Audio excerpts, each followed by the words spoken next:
And if it's red, it Yes. means that you can speak.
Guziczek, bo inaczej sala nie będzie słyszała.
Hello, everybody.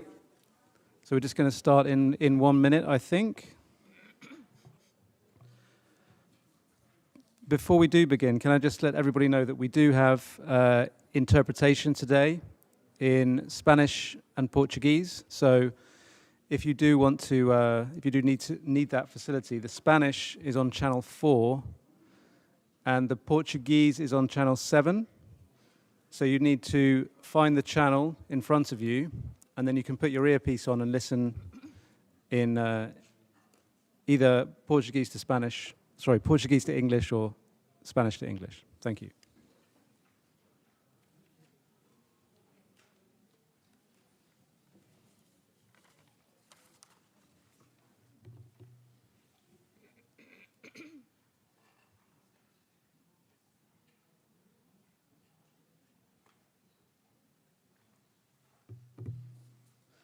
Okay.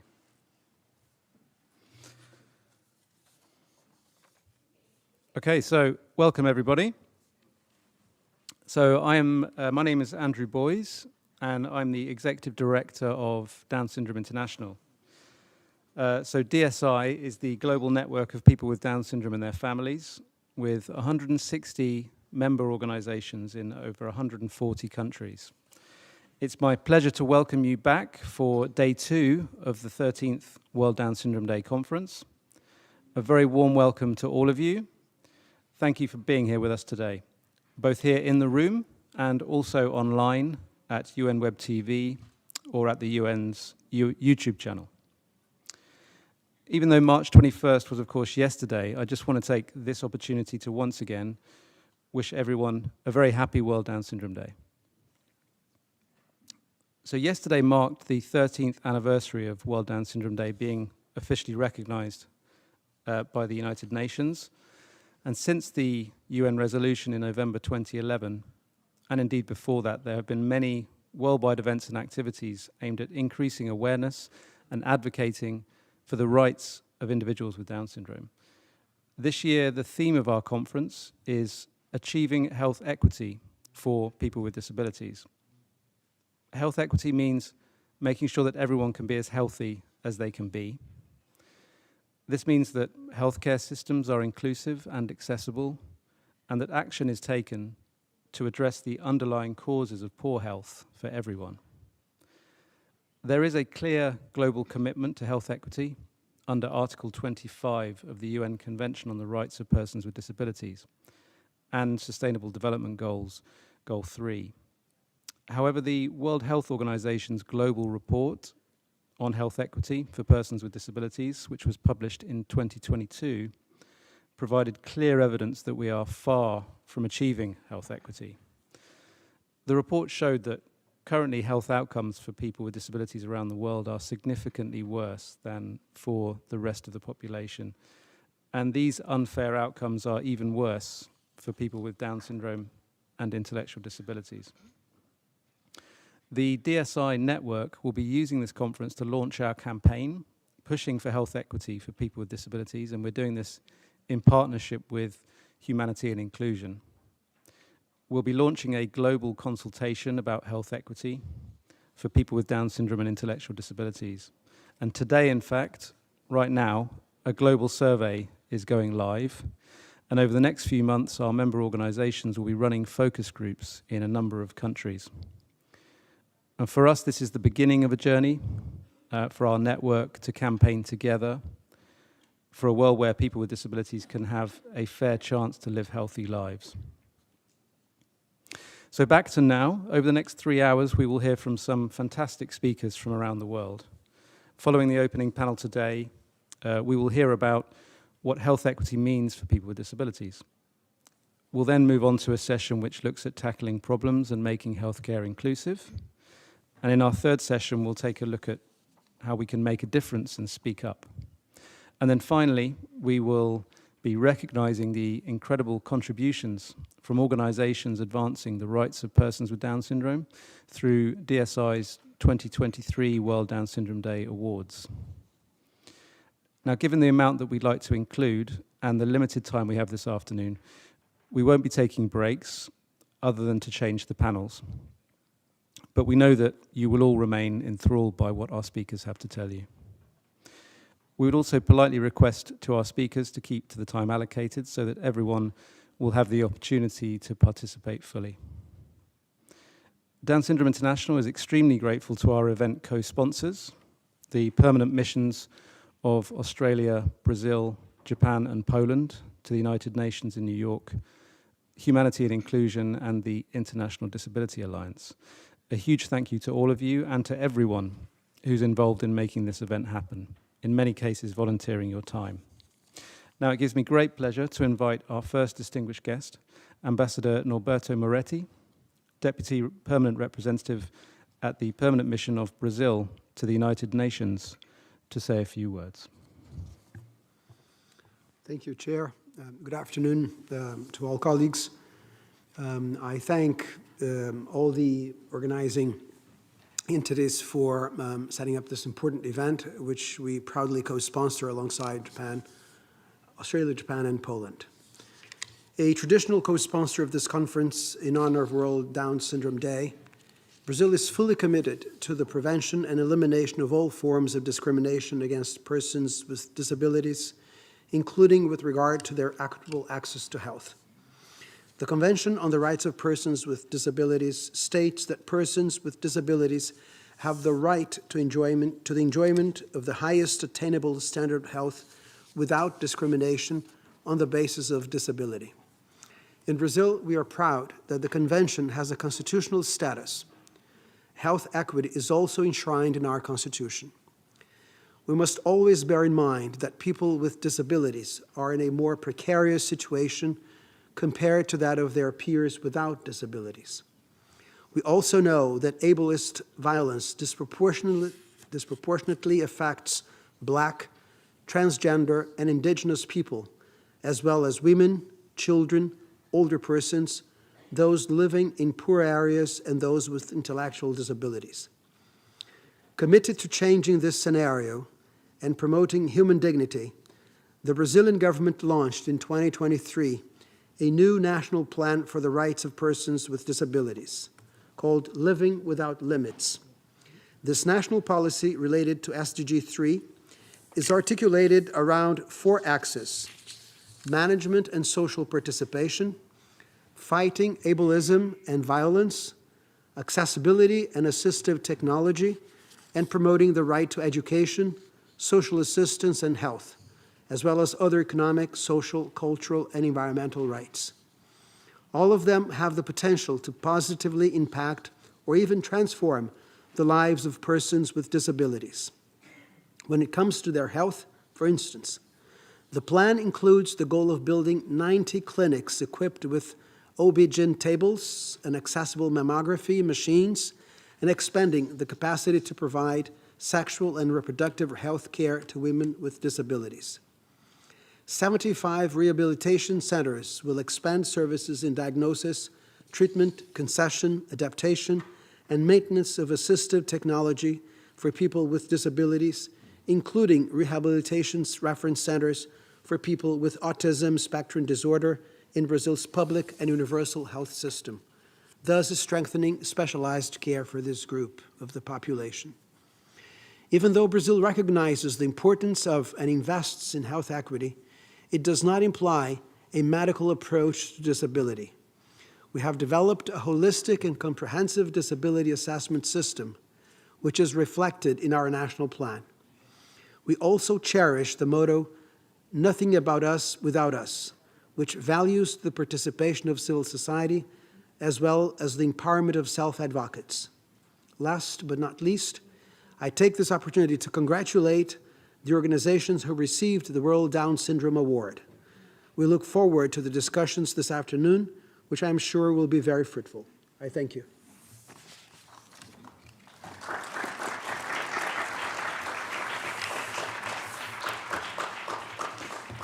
Thank you, Ambassador.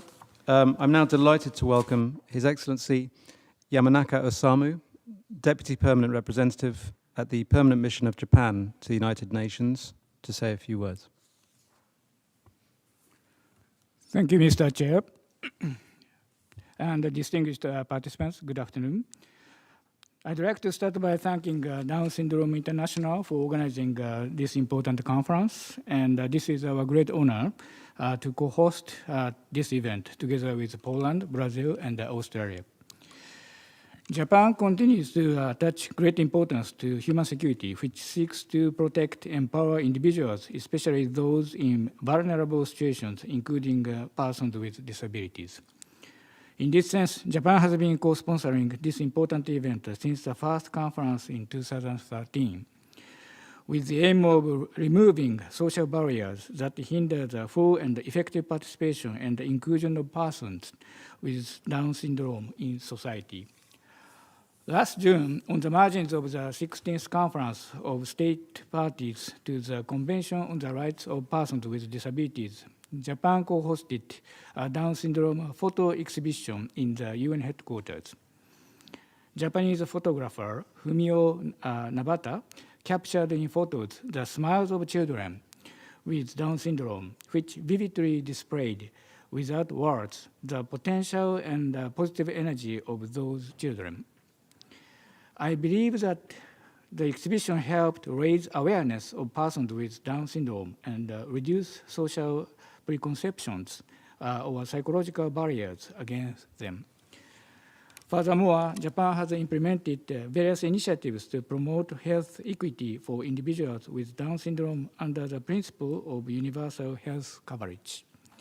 The government has invested in research, education, and healthcare services tailored to the needs of persons with disabilities, including Down syndrome, ensuring their access to quality healthcare and support services.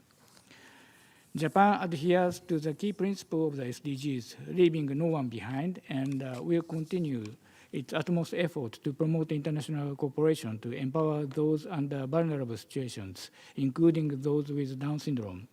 I do look forward to very fruitful discussions being held this afternoon. I thank you for your attention.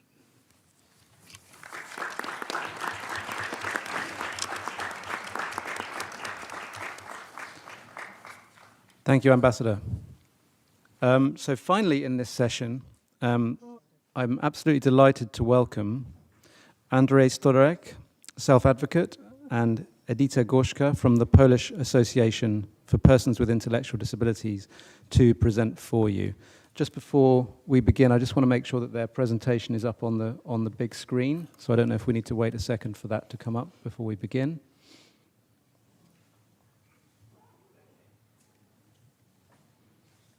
There we are. Okay, so thank you, guys. Thank you.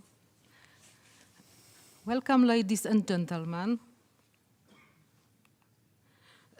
I would like to introduce to you Andrzej Stolarek. We came from Poland. Andrzej is a self-advocate at the Polish Association for Persons with Intellectual Disabilities. My name is Edyta Górska. I am a music therapist at this association, and I am currently working on my PhD sociology. Andrzej will say about himself in Polish, and I will translate. My name is Andrzej. Nazywa się Andrzej i mieszka w Polsce w mieście Tczew. Pracuje w warsztacie terapii zajęciowej w pracowni multimedialnej. Na co dzień jestem self-adwokatem w Broni. Mam różne pasje: kino, fotografia, muzyka, komputer. Na zajęciach wykonuję montaże audio i wideo. My name is Andrzej Stolarek. I am from Tczew in northern Poland near Vistula River. I am a self-advocate at the Polish Association for Persons with Intellectual Disabilities. I am passionate about cinema, photography, music, including musicals and computers.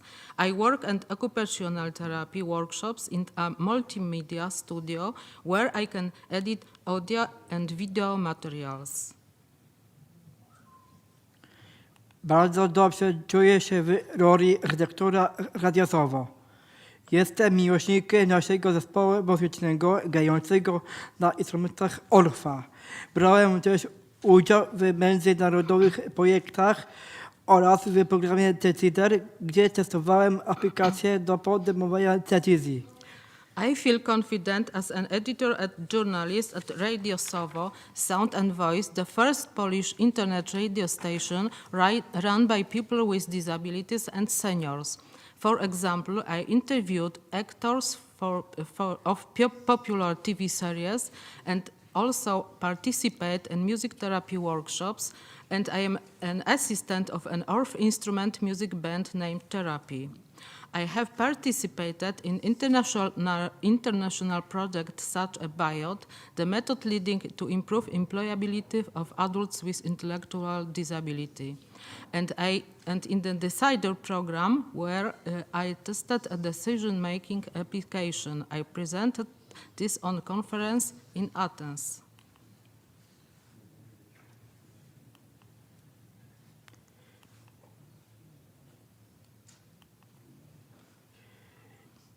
Nawiązując do tematu, co oznacza równość w dostępie do opieki zdrowotnej dla osób z zespołem Downa.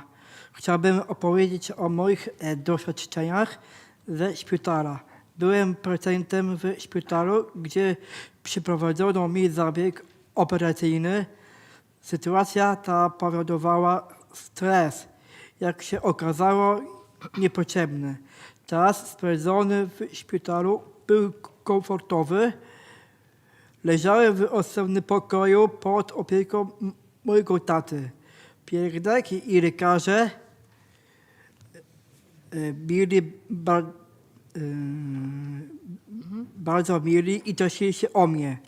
Nie nudziłem się, bo mogłem oglądać telewizję i miałem też swój telefon. Referring to the topic of my speech, what does health equity mean for people with Down syndrome, I would like to talk about my experiences related to staying in hospital. At a certain point of my life, I was a patient at hospital in Gdynia, where a necessary surgery was performed. Before hospital admission, I was very stressed. Later on, I realized it was unnecessary. The time I spent at hospital was comfortable. Because of my disability, I was placed in a private room only for me and my father, who could stay there with me at all times. I also had an access to TV and internet Wi-Fi. All the hospital staff was very nice and caring.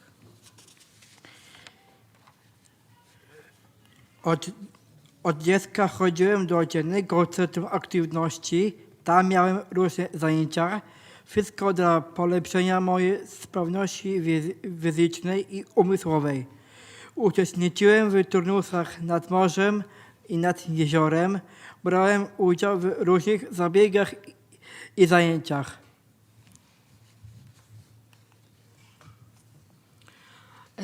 As a child, I attended the daily activity center in Tczew, everything to improve my fitness and health when I was a little boy.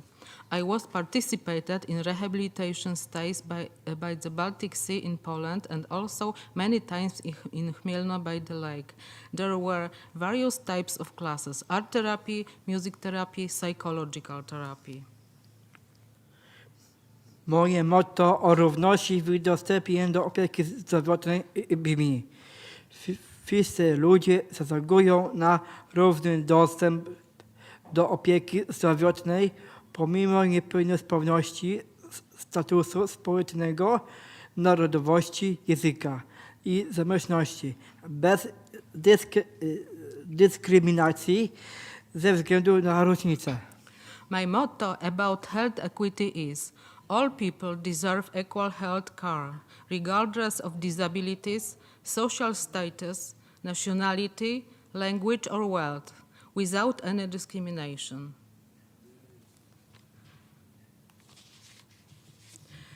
In Poland, people with disabilities have priority in access to a doctor, mainly to the specialist, but despite this, sometimes they have to wait several months. Medical devices are co-financed. Despite this subsidy, devices are expensive for many families. People with disabilities are entitled to outpatient treatment without a doctor's prescription, except for MRI or rehabilitation, and to general anesthesia at the dentist's. In terms of architectural accessibility, it is elevators, ramps, platforms existing in new buildings, but in old ones have to be built.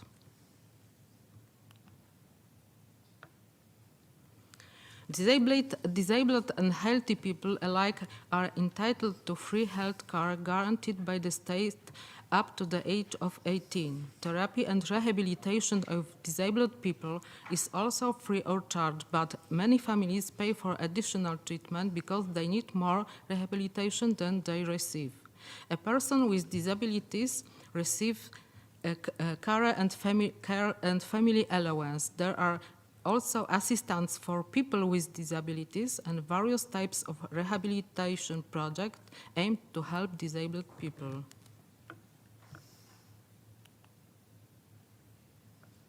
The system of institutions providing support for people with disabilities in Poland can be described as multi-level, but there is a lack of integrated decision-making center. Disabled people participating in official survey replied that the main problems for them were financial difficulties and insufficient access to health care and rehabilitation.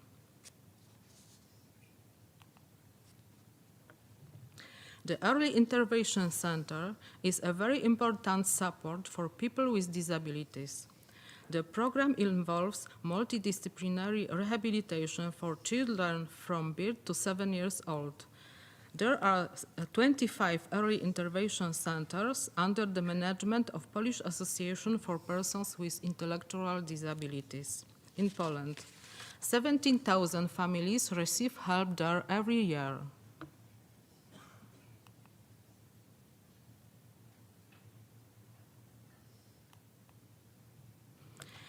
Referring to the idea of health equity, the European Social Charter also contains important points about health care and health equity without any discrimination.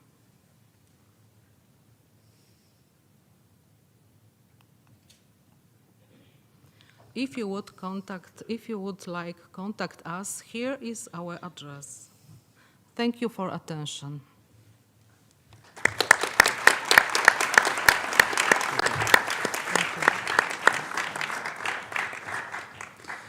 Thank you so much, Andrei and Edita. And thank you very much to all of our panelists. That concludes our first panel this afternoon. So we will now do a very short turnaround for our next session. So thank you.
Hello.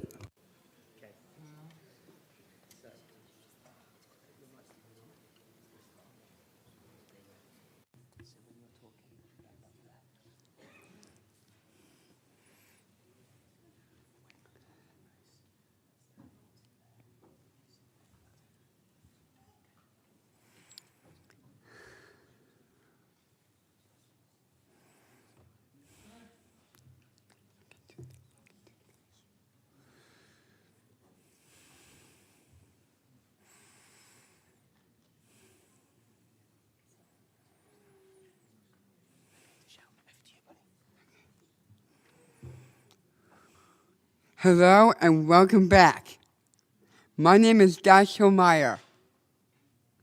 I am looking forward to moderating this session. Thank you to the mission representatives who opened today's part of the conference. Let's give them a round of applause.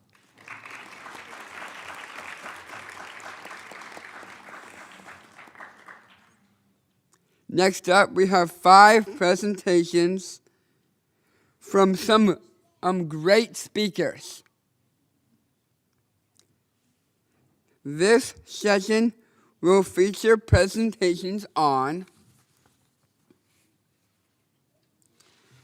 understanding what health equity is and why it is important, evidence about current levels of health equity for people with disabilities around the world, the challenges that limit health equity for people with disabilities,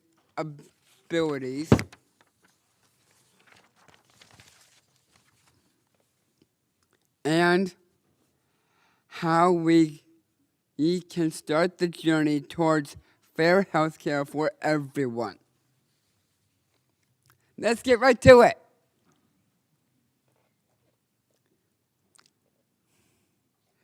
David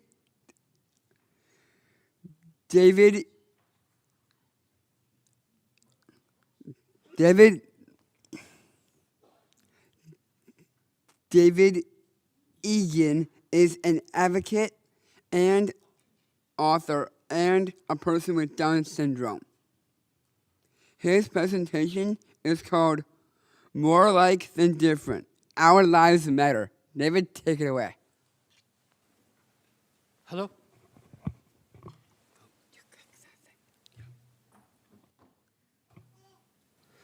Hello, everyone.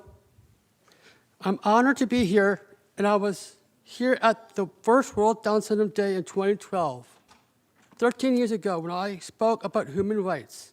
And today, my focus is on more alike than different. Our lives matter. I am an advocate, author, and a man with Down syndrome. This is our opportunity to celebrate the many accomplishments of individuals with Down syndrome and show our gratitude to those who support our cause. We need more champions from every sector of our society to protect our human rights, health equity, and inclusion. When I was young and needed to go to the hospital to have my tonsils taken out, I asked my mother if they would take away the Down syndrome thing too. She said, "It will be with you all your life, but does not stop you from having dreams and being successful." She was right. My disability should not be an obstacle to a healthy journey. As you well know, in the 70s when I was born, perceptions and realities were not so positive. Individuals with Down syndrome were not seen as capable of learning and having a life like everyone else. That was a myth. We were not expected to live beyond the age of 25. That was a sad truth. I hope that the next generation of all individuals with different abilities can live long and prosper, quoting Science Officer Spock. It is not enough to live long. Our quality of life is important. I am 46 years old and looking back at 1977, when I was born. It was almost impossible to believe that someone like me would be fully included. A Special Olympics athlete, competitively employed, a Joseph P. Kennedy Jr. Public Policy Fellow, and an advocate. I'm one of many people of my generation who are proof that expectations for us have changed deeply. What seemed impossible on the day I was born is thankfully now a possibility. While we have made some progress, there's more work to be done, especially in healthcare. Down syndrome does not define me as a person. We share in the same humanity.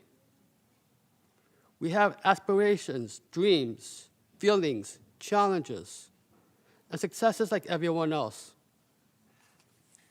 We are more alike than different.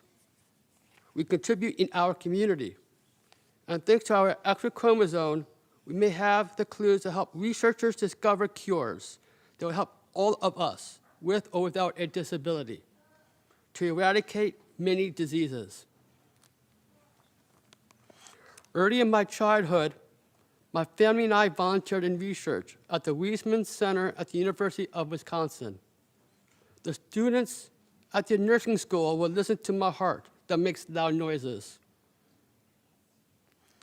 I am featured in 2 chapters in the obstetric nursing textbook. Previous editions did not have pictures of individuals with Down syndrome.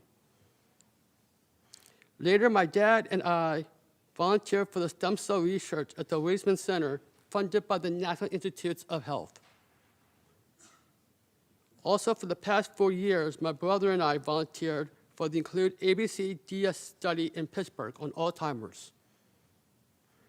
So we are making progress in research, thanks to the organizations that have advocated and those who help make meaningful advances in the medical field. The National Institutes of Health are playing a critical role in Down syndrome research to improve our lives.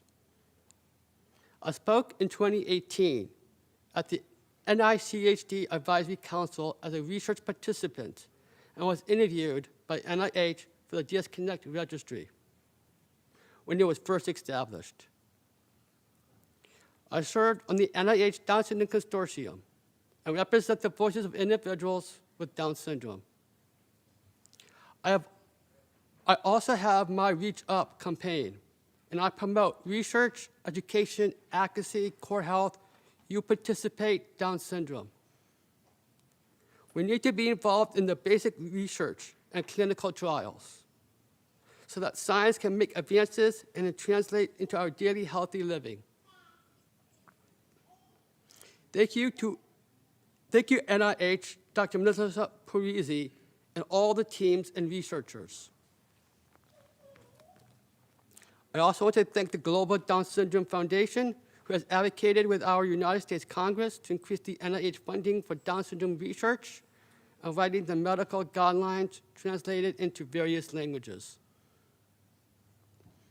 I also want to acknowledge the work of the joint coalition of all the Down syndrome organizations, the National Down Syndrome Society, the Down Syndrome Congress, Lumine, GG Playhouse, the Down Syndrome Affiliates in Action, and Down Syndrome International for working together to support our needs and that of our families.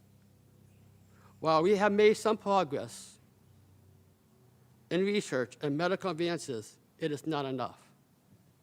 There's much more work that needs to be done, and that is why we are here at the United Nations, speaking to the world about health equity. In the past 2 years, I have my own health challenges. with COVID and long COVID. I experienced serious challenges. I was in the hospital 3 times with various issues that had me lose 80 pounds in a few months.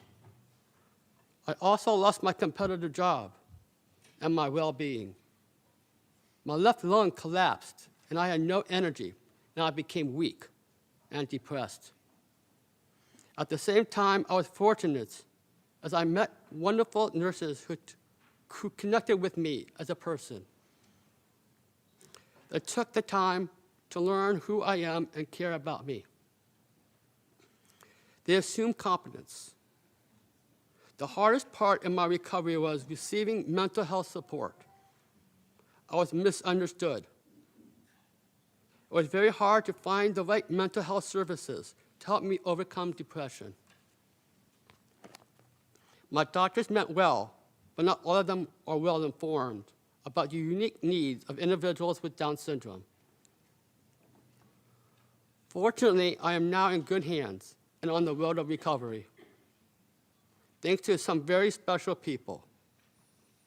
I'm grateful that I was able to connect with Dr. Chacon, who took my case to the Down Syndrome Medical Interest Group as an ECHO project. I also went to highlight the fellowship of the Golisano Institute for Nurses specializing in caring for individuals with developmental disabilities. We need the healthcare system to take us seriously in every state.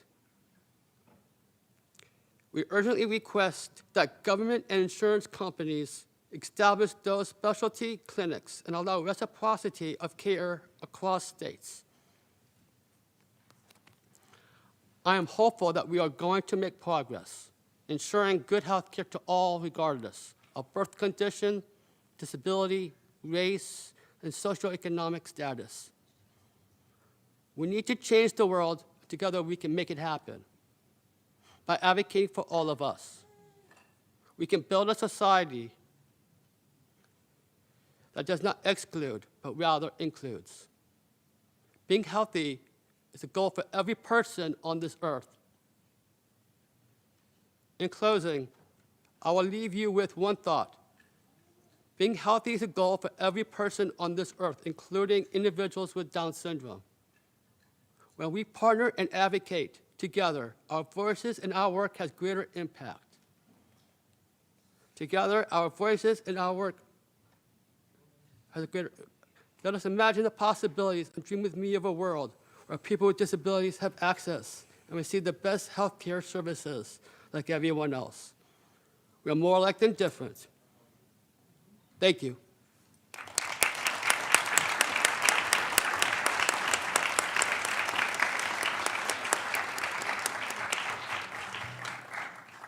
Thank you, Mr. Egan. Next up, we have Aliyah Shinab.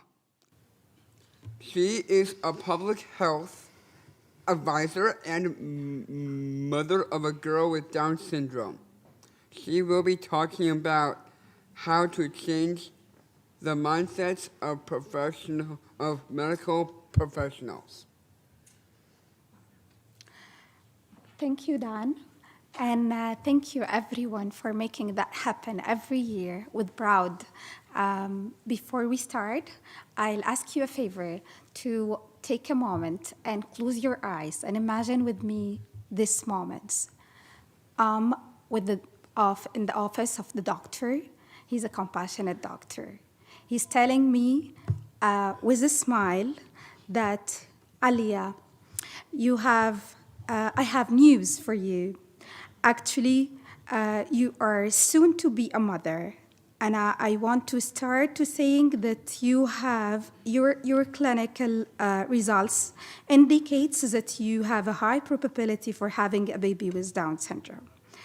I want to start by saying that you are not alone in this journey. I want to ensure you that you will have the best possible care for both of you and your kid. And we are here to assure you that we are supporting you in every step. we are giving you the accessibility for the healthcare system. And that means that you have a comprehensive information, access to resources, and your kid will have the whole support tailored to his or her special beauty. Please, I want to have this scenario in Egypt. I am Alia Ahmed. I'm coming from Egypt, the lighthouse of the MENA region. And in my country, I wish I could have this scenario. And there is a lot of barriers between this scenario and the reality. And navigating this complexity, especially in developing country like Egypt, and of course, my brothers and sisters in Africa will share with me the same experience, Brazil, Mexico, and that takes me through a whole journey of being a public health researcher and working with one of the highest ranking universities in the world, the Tsinghua University from China, in a public health research that investigates what makes the mindsets of the healthcare providers and as students, why they have these perceptions. So I'm here representing the Egyptian Society for Down Syndrome, and of course, my pretty girl with Down syndrome, Sophie. In Egypt, we have more than 4,000 adults with Down syndrome, and we have 4,000 children born with Down syndrome in Egypt every year. And this system actually awarded one of the top 10 researchers in Oxford University last year. And if you will just look a little bit up in the healthcare system cluster, you will find a lot of barriers that obstruct the attitudes and core competences of the healthcare providers. And that's why we looked for investing in healthcare students who are now students, but tomorrow they will be the healthcare givers. Those students, if they build the capacity from the very beginning, will give us the chance to have a different life as families and care providers for people with Down syndrome. And that will affect our mental health as healthcare providers. That means better care for our kids, and that means better life for them. What is the composition of their mindset? Actually, the language, the subjective norms, the knowledge, the cultural conceptions and perceptions, the social capital and experiences with people with intellectual disabilities. And in our research, we discovered that the knowledge average, if we assume that the score started from 0 and the top score is 11, the average knowledge for the healthcare students, and that means nurses, medicine school students, pharmacy school students, and also a dentist, the average score was 4. And that's so far of what we are in need to make sure that our kids will have a better life. And that's why we suggested a framework to work and to start from the future. This framework have 3 pillars: the societal innovation, and that means engaging the students of the public health and healthcare in awareness campaigns from the very beginning, and starting to open up calls for competitions to make them part of the solution more than part of the problem itself. And the education system have to be updated every 2 years and to enhance the integration between the multidisciplinary teams. So I cannot rely just on the nurses or the pharmacists without making an integration between the whole system that our kids need to. And the practical participation. Also, before the graduation, they have to have the experience and the hands-on experience with the people with disabilities, especially with intellectual disability, and building the evidence responsibility. So the projects for graduation should have some sort of scientific research for our people, not just in heart diseases and so on, because our people are representing a huge component of the society. And it's not just the 10%, for example, in Egypt of people with disabilities, but also their families. That means almost 30% of the community, of the society.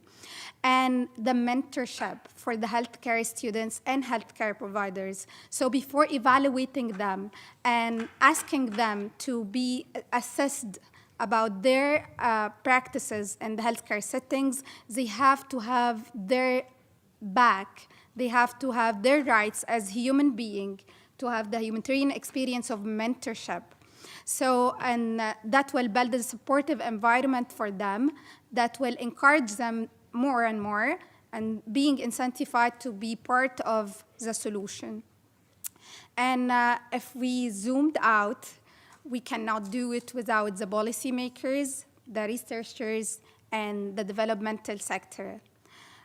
So thank you, Down Syndrome International, for example, for holding the space for us. And this tool is part of the solution. If you scan this QR code, you will find a small integrative healthcare systems that we built from the Egyptian Down Syndrome Association.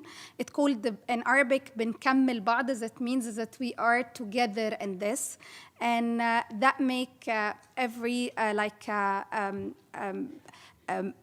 laboratory, healthcare, hospital, and dentists who wanna give it back to the community with making sure to have a special amount of their interest to the people with Down syndrome. So my take-home messages for today is that we need more and more elevation in the evidence building for targeted interventions for our people with Down syndrome, and amplifying the actions, considering the geographical context to effective intervention, and also reducing the inequality in the heart of the sustainable development goals, especially in developing countries like Egypt. Addressing the health inequality for people with disability benefit everyone. Actually, it's a win-win situation. So thank you for today, and and also make questions for a better tomorrow for our cats. And thank you for Sophie for being the inspiration for all of this journey. Thank you.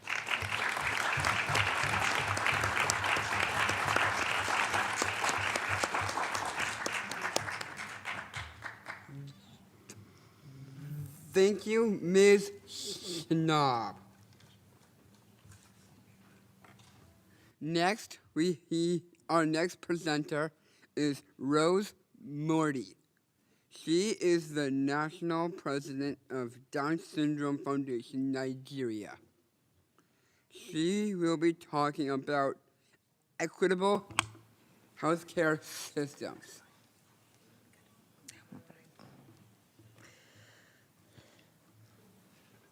Good evening, everyone. My name is Rose Modi from Nigeria. For the benefit of those who probably might not know much about Nigeria and Africa as a continent, we have a great need to have health equity, because a lot of facilities that have been taken for granted in the more developed countries of the world are totally non-existent in most of the African countries. I usually call our children born with Down syndrome as the invisible members of our society, because there's no provision made by the government to take care of their health needs or any need at all. And my topic today is on equal wellness, navigating health equity for persons with Down syndrome and other intellectual disabilities in Nigeria and Africa by extension. I want to go by,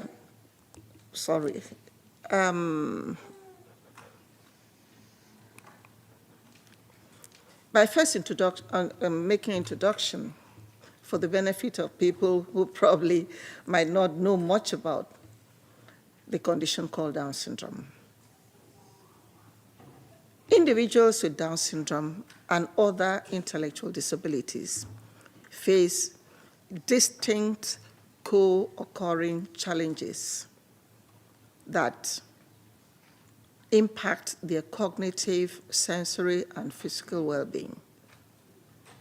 These challenges necessitate dedicated attention and action to provide them with fair and inclusive health care they deserve, because they are human beings first before they can be looked at as people with Down syndrome.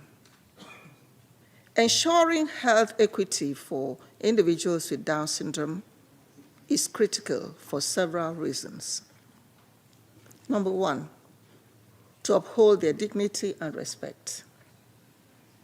Two, to enhance their quality of life. Three, to improve health outcomes. Four, to promote empowerment and inclusion. And five, to protect their human rights and advance social justice. Health equity for persons with Down syndrome and other intellectual disabilities refers to fair and just distribution of resources, opportunities, and healthcare services to ensure that individuals with these conditions have the same chance of achieving and maintaining good health as the general population. Addressing healthcare disparities promotes inclusivity and enhances the overall well-being of individuals with Down syndrome and other intellectual disabilities, and fosters full participation in the society. But we have few challenges in Africa. I don't know what happens in the more developed countries, but I'm specifically talking about those of us coming from Africa. We have limited access to comprehensive healthcare services. And I would specifically mention Nigeria. I stand bold to say that in Nigeria, as wealthy as Nigeria happens to appear to the outside world, there's no proper structured healthcare system in place. For the larger population, and we are not even talking about people with intellectual disability or people who have any other disability. As I mentioned earlier, most of them are considered the invisible members of the society because no provision is made to take care of their unique needs. And there is lack of awareness and understanding among healthcare providers. Yesterday, when I made my presentation, I did talk about the fact that even the doctors and other medical personnel know next to nothing about disability, and specifically Down syndrome. A lot of parents do not even know that their children have Down syndrome because the doctors don't even know, or those of them who know would not even talk about it. And there is a great lack of awareness among the medical part of our society, which is quite a shame. And then there's stigmatization and discrimination within the healthcare settings. A parent told me about taking her child to the hospital. He had glaucoma. The doctors said they could not attend to him because they didn't know how to handle him. And I consider that it is either due to lack of knowledge or stigmatization, because actually in Nigeria, and I believe in most part of Africa, there's a whole lot of stigmatization and discrimination coupled with superstition.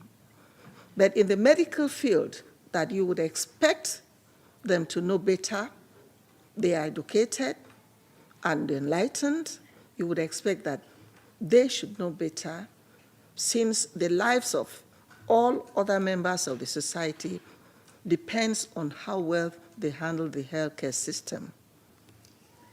Another barrier is inclusive education, which affects health literacy. People with Down syndrome are not even given the opportunity to have education. And because of that, it affects health literacy. Another key challenge is the high prevalence of co-occurring health conditions.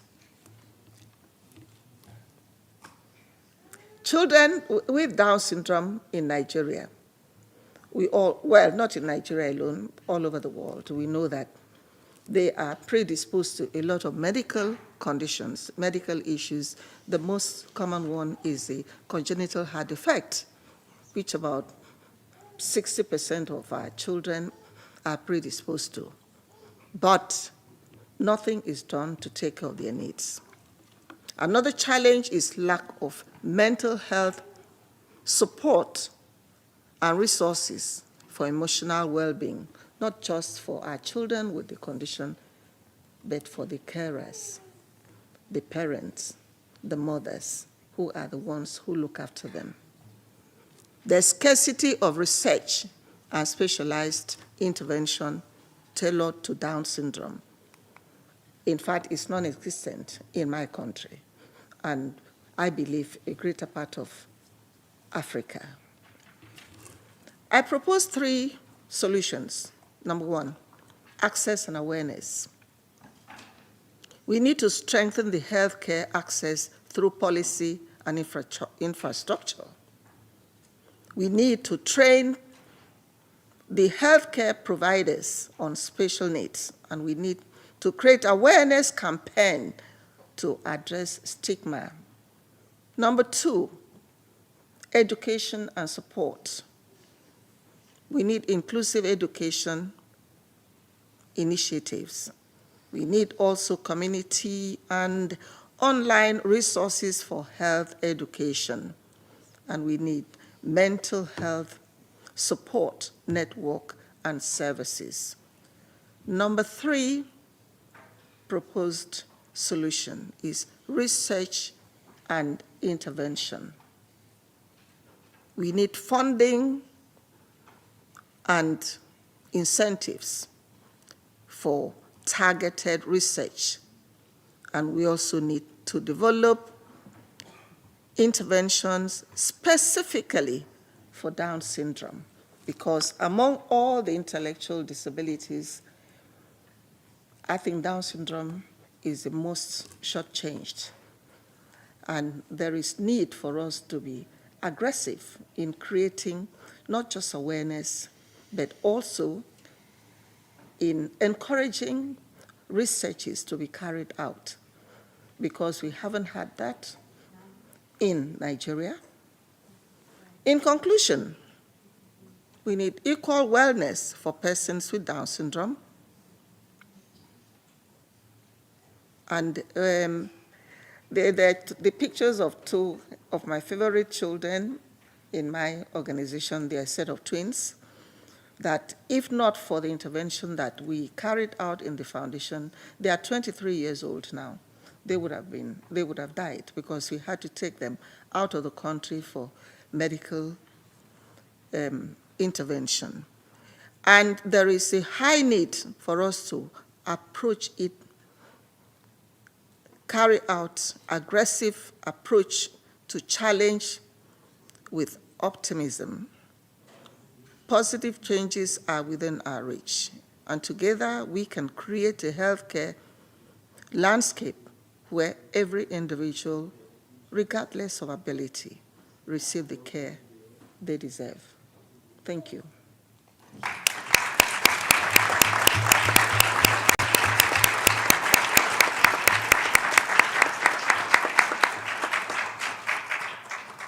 Thank you, Ms. Morty. We will now watch a video from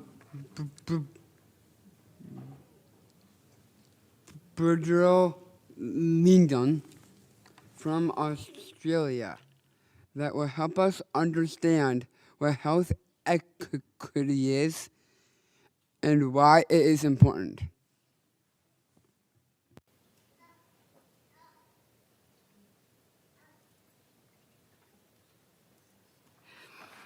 Hello, we're going to talk about understanding what health equity is and why it's important. Hello, my name is Brian Lyon, and this is my mom Julie, and she will be helping me today. I am 18 years old, and I am in my last of high school. I would like to thank you for Letting me. letting me to speak today on this important schedule of the health. As a small baby, I was very sick. I was born with 2 holes in my heart, and my heart did not about possibly. I had to open heart operations once when I was 3 months old, and the one when I was 7 months old.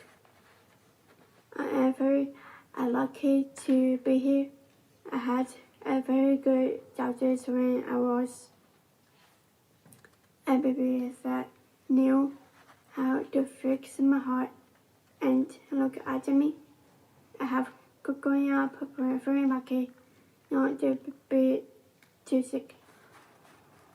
I go to my doctor when I need to, and she looks at me when my daughter talks to me like an adult and always tries to explain things to me, but my daughter doesn't always know about dangerous and the emotional needs that I might have. There so many things that she needs to know about. I have a very special needs that she doesn't always have. The upstairs functions for this problem does upset, and none of the people with disabilities. When Bridie says she's lucky to be here, it's more than just Bridie. For our loved ones with Down syndrome, they are lucky to be here. They really are the lucky few. We know here in Australia the termination rate of pregnancies with a diagnosis of Down syndrome is between 90 to 97%, depending on which study you analyse. I am proud to work at Down Syndrome New South Wales, where our Congratulations initiative ensures a congratulations, not sorry, supports families to make informed choices, and builds capacity of medical professionals to better deliver a diagnosis. Understanding the concept of health equity holds a significant meaning for young people like Bridie with Down syndrome. Health equity emphasises a fundamental principle that everyone, regardless of their background or circumstances, deserves an equal opportunity to obtain optimal health. This encompasses access to comprehensive healthcare services, supportive resources, and inclusion. Reflecting on these concepts prompts us to consider the experiences within the healthcare system. These questions are not only relevant to Bridie's personal well-being, but also to the broader pursuit of justice and equality for individuals with Down syndrome. Recognising the importance of health equity empowers individuals with Down syndrome to advocate for themselves and others in similar circumstances.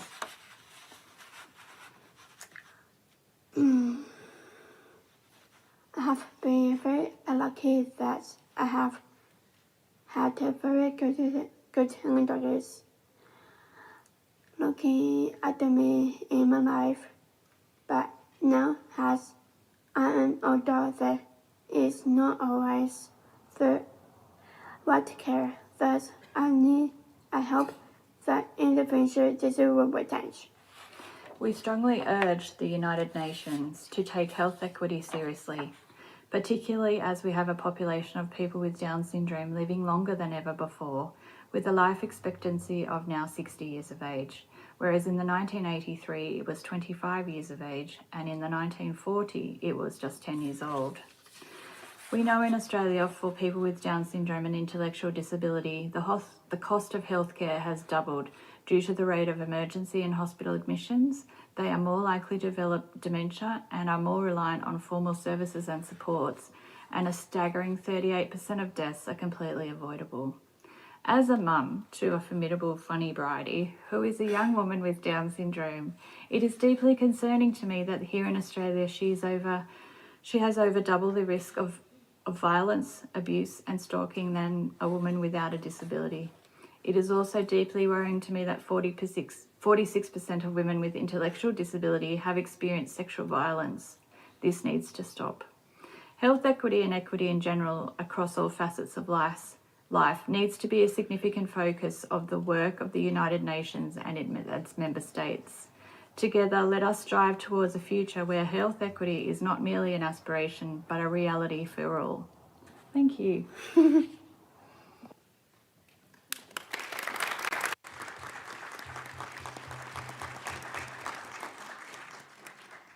Thank you, Ms. Loudon.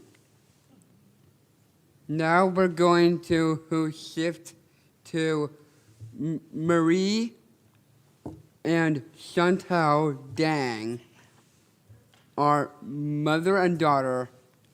They are doing a presentation together on Marie's experience of healthcare systems. Take it away. Hello, my name is Marie. I come from Paris in France. Hello, my name is Chantal and I am Marie's mother. Marie's relationship with medical care is quite paradoxical. She received exceptional health care, but she also experienced the reluctance to treat her. I think she embodies something of the paradoxes of modern medicine.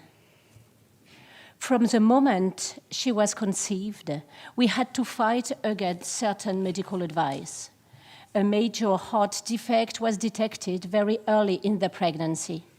The doctor told us there was no point in continuing the pregnancy. Our baby wouldn't survive birth. What sense was there in continuing? Marie was our child, and we would not allow anyone to interrupt her life.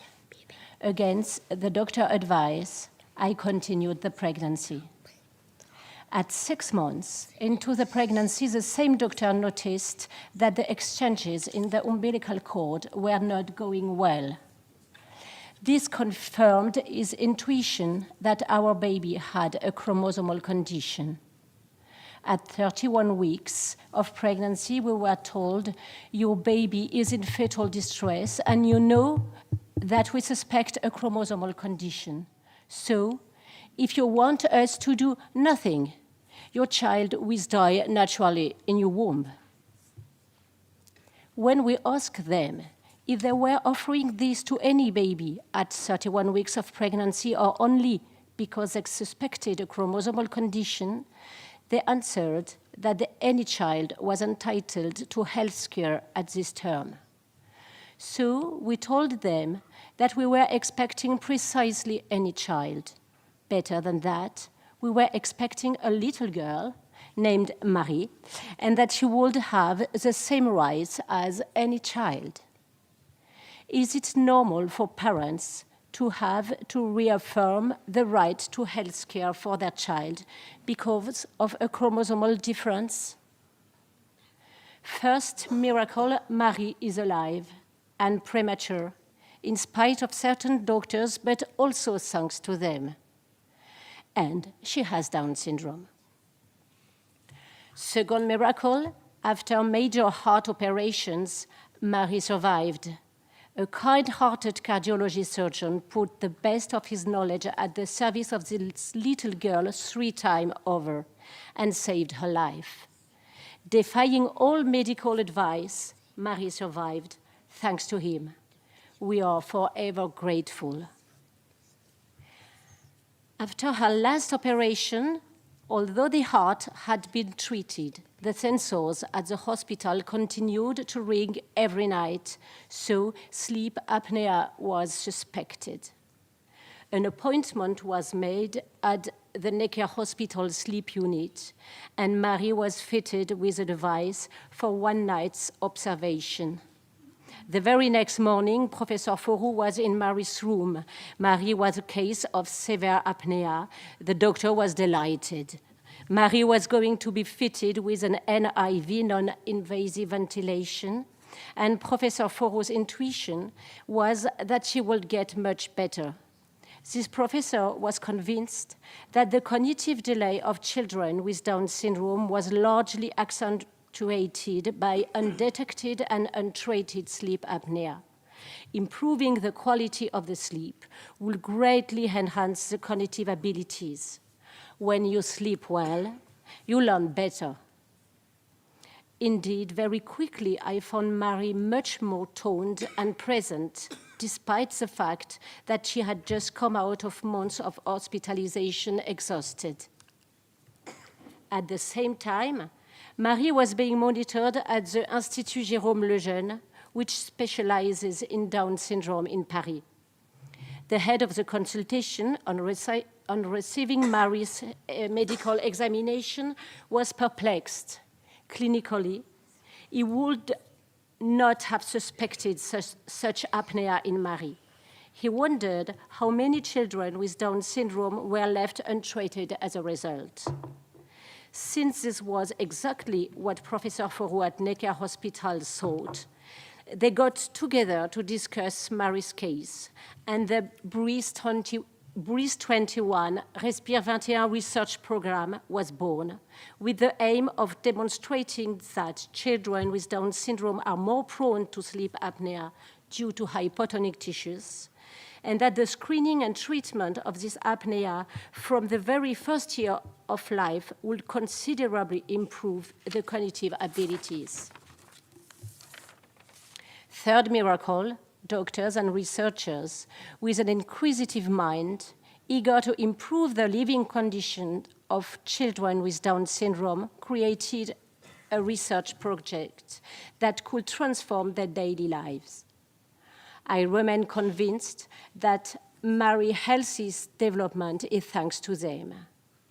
Marie is 10 years old, has been able to read since she was 6, goes to school, and I am happy to be here today. how can we start the journey towards fair health care for everyone? By making sure that there are places where kind-hearted, inquisitive doctors can learn about the particular needs of persons with Down syndrome in terms of health, so that no one is left behind due to lack of medical knowledge. by making sure that states dedicate budgets to fund medical research that improve the daily lives of persons with Down syndrome. Like everyone else, Marie had the right to health equity. She had the right to the highest attainable standard of health without discrimination based on her disability. Thank you.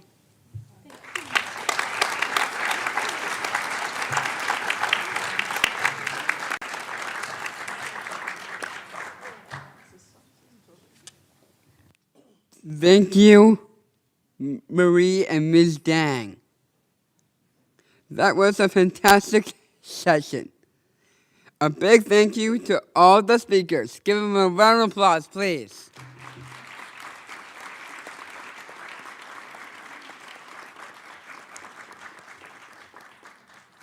I will now pass to my colleague, Naomi Lake, who will be moderating the next session. Thank you.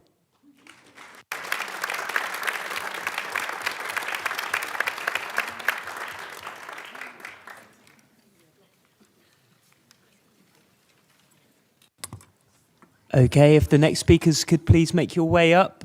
We're quite tight with time, so if you could make your way up as quick as you can. We have got Deshelle, Adriana, Tati, Alex, Rosika. Thank you.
Just breathe.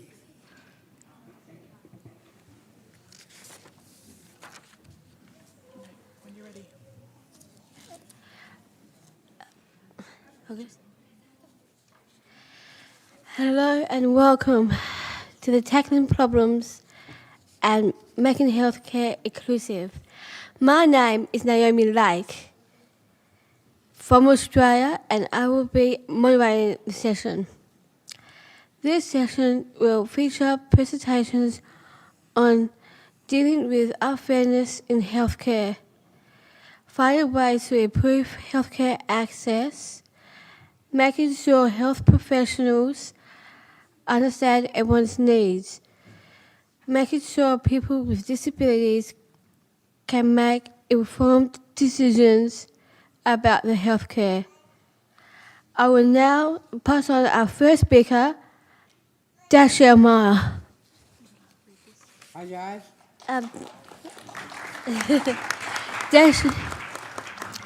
Dashiell is a storyteller, filmmaker, college student, athlete, and advocate for people with disabilities. He will be talking about treating everyone fairly and with respect. Take it away, Dashiell. Thank you so much. Thank you. Hi, guys. I'm Dashiell Meyer, and I'm deeply honored to be here today to speak to all of you. I am a college student, athlete, and advocate for people with disabilities. I live in the San Jose, San Francisco Bay Area in California. I'm a rising filmmaker, and I want to feature people with disabilities and their stories in my films.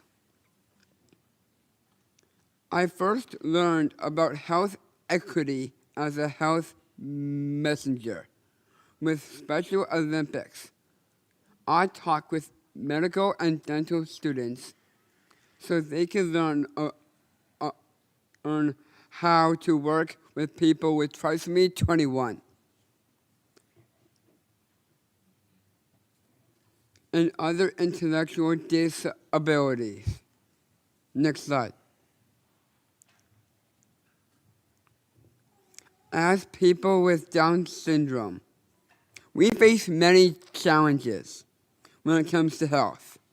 One issue is that doctors sometimes don't treat us because they assume that our symptoms are just Down syndrome.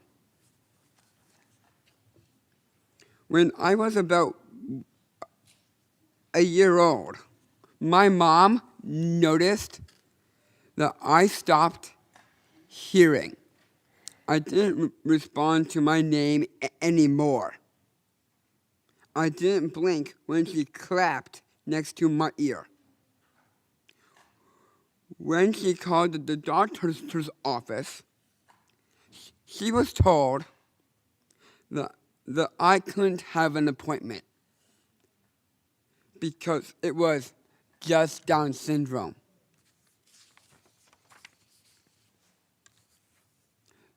The nurse told her that babies with trisomy 21 had slower processing speeds, so I wasn't responding to noises as quickly as a typical baby. My mom kept calling, trying to get an appointment, but they told her that she shouldn't expect me to be like my older sister. And boy, that is a pain. Finally, I saw a doctor when my ears started bleeding. Yeah, it was a lot. I had tumors in my eardrums that completely blocked my ears. I couldn't hear at all. When I had surgery to remove them, I could hear again. Without that surgery, I probably wouldn't be here to speak to all of you today. Next slide.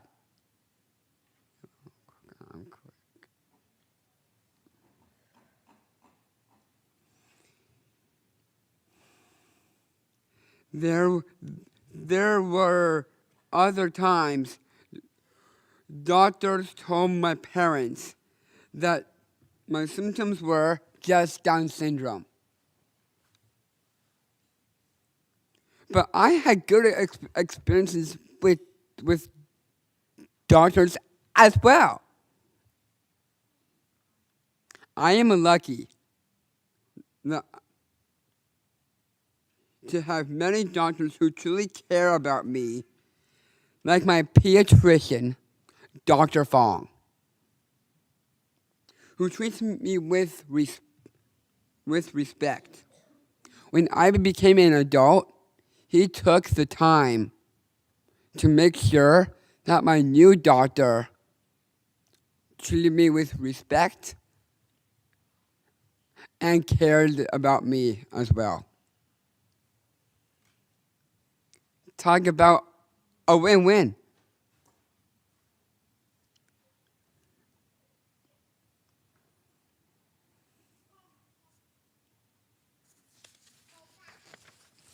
If people don't know us personally, they may have ideas about us based on old stereotypes. I researched the history of Down syndrome and disabilities for a school project and a documentary I am making. In 1866, Dr. Langdon Down identified trisomy 21. Since there was no cure, it became a problem to solve. Societies have done this through eugenics.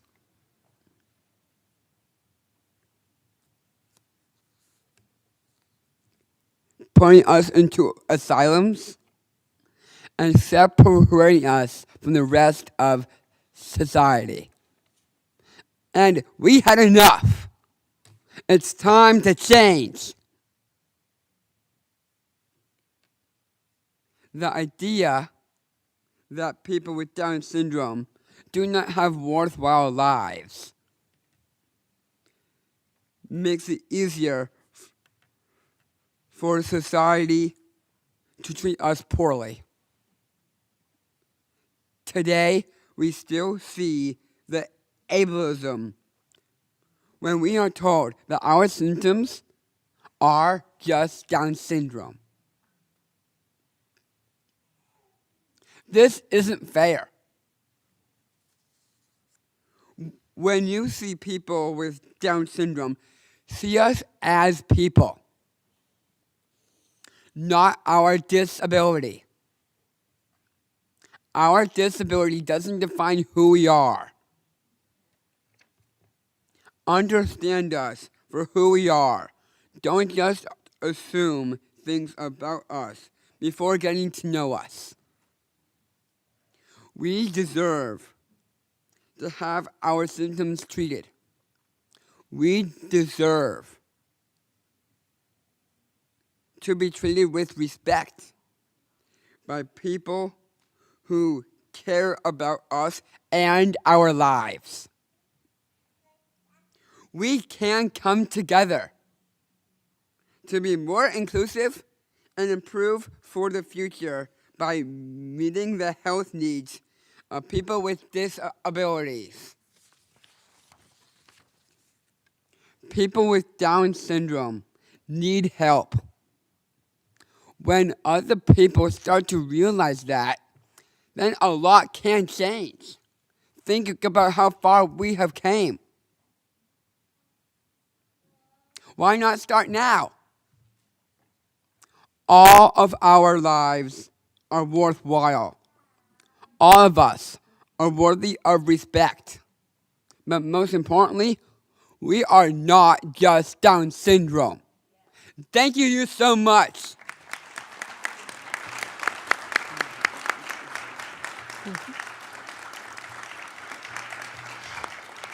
Okay, well, thank you, Dasha. That was so very powerful. So now we move on to Adriana Mendez, is a self-advocate for Puerto Rico. She will tell us about solutions to make Puerto Rico's health system more equitable. Ok, espero que ustedes van a escuchar este mensaje, le va a gustar. Distinguished representatives of all nations. My name is Adriana Sofia del Carmen Mendez Ramos. It is an honor to be able to represent people with Down syndrome from Puerto Rico. Today, I would like to speak to you about a subject, a very important subject for us, equity in health systems for people with Down syndrome in Puerto Rico. That most beautiful baby you see there is me. I was born on July 16th, 2004. That same day, my parents received the news that I was born with Down syndrome. It's a condition they said that they really didn't know anything about. At that time, until now, they have received the necessary support so that I can develop to the best of my abilities. I am a healthy young girl. I go to school and I love it. I have a lot of friends. And I learn a lot. I will graduate with honors from a vocational school in a very inclusive environment. I recognize that many people have not received the support they need. The opportunities that I have had, I believe that in health equity.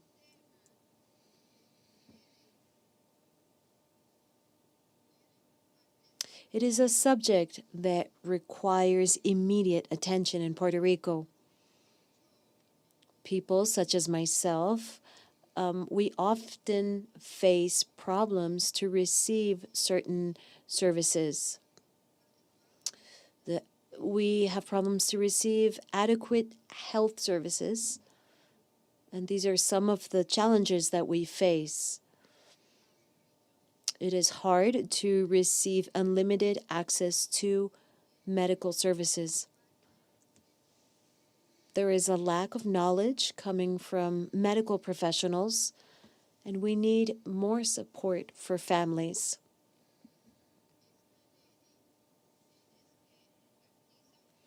We need laws that guarantee the same opportunities and social inclusivity in different sectors of our society.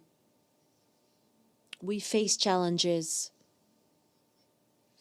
When these laws are not respected, we face challenges. some of the solutions that can guarantee quality health services with those people who suffer from Down syndrome is improve access to health services, train health professionals,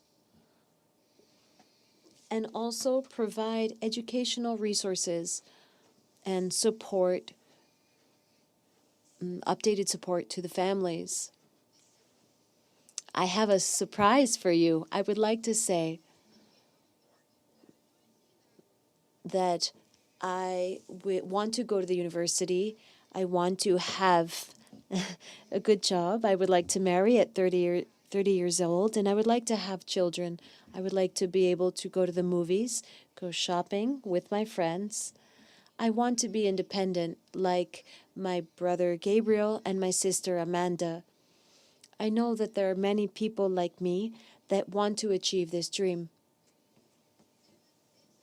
In my opinion, an inclusive health system will value and respect human diversity. Together, we will be able to achieve these goals, to be able to build a world where we will all be able to enjoy of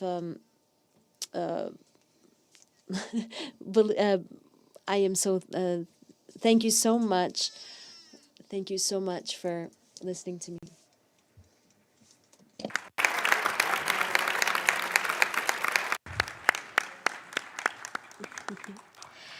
Thank you, Adriana, and it's good to know what Puerto Rico is making progress.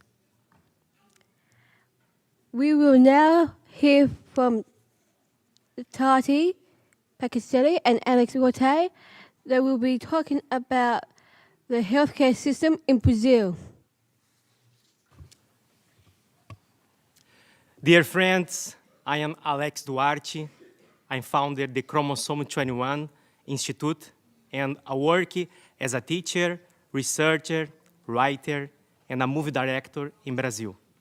It's a big deal me to be here today, represent the Brazilian Federation of Down Syndrome Associations. I want to share some important discovery, represent the code changeable. We support people with Down syndrome around the world. Let's talk about something we often overlook: communication. When we think about what affects the health and lifespan of people with Down syndrome the most, communication is a big part of it. Communication is super important in healthcare because it helps doctors understand what patients need. So it's crucial for patients and doctors to talk clearly and understand each other. In Brazil, we did a study led by the University of São Paulo under the leadership of the science Fernando Gomes Pinto and the researcher Mari Silva, which will be launched later. This is Brazil. It looked at a program called Expedition 21, which helps adults with Down syndrome become more independent. They spend 4 days away from home, learning in the support environment. We found some really cool stuff with the right support and environment. People with Down syndrome made a big improvement in communication skills. This is super important because it helps them live better lives and be more connected with others. This research called Change Things for People Down Syndrome. It showed that with the right help, they can live longer, happy lives.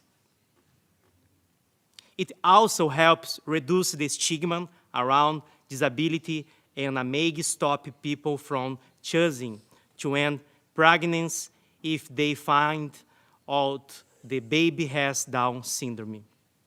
Now, I want to introduce Tati Piancastelli, one of my students with took part in the Expedition 21.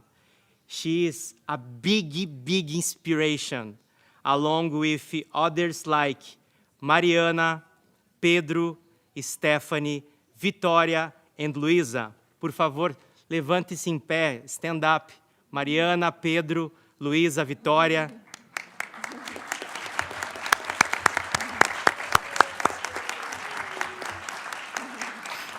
Who are part of the research.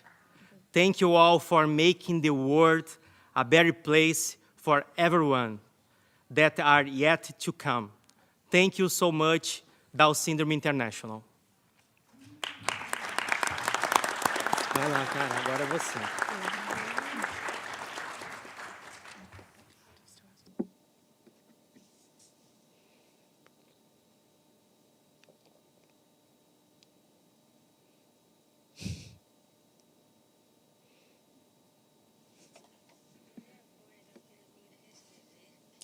I would like to say that many people, this is very important for all of us.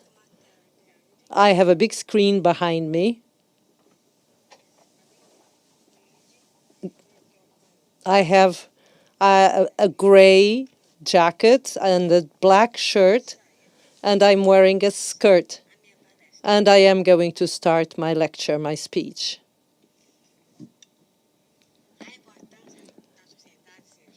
The importance of the construction on the design of public policies for people with disabilities. My name is Tachi.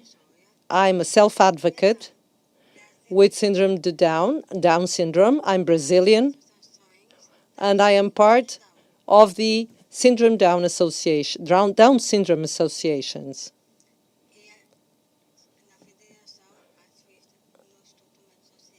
And in the Association of Down Syndrome.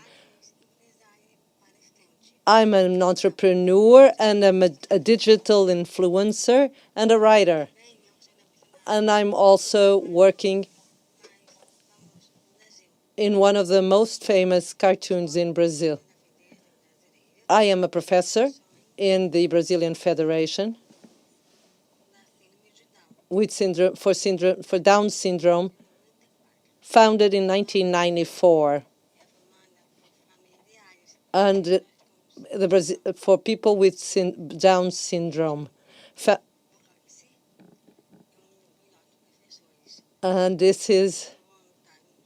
I'm a voluntary in this institute, and I founded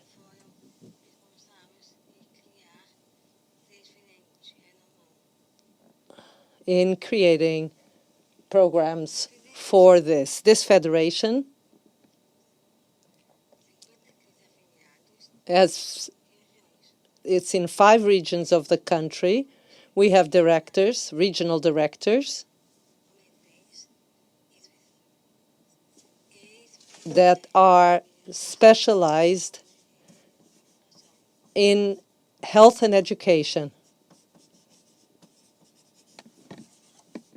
I'm part of the self-advocates of this Down Syndrome Association to defend the rights of people at work and in health.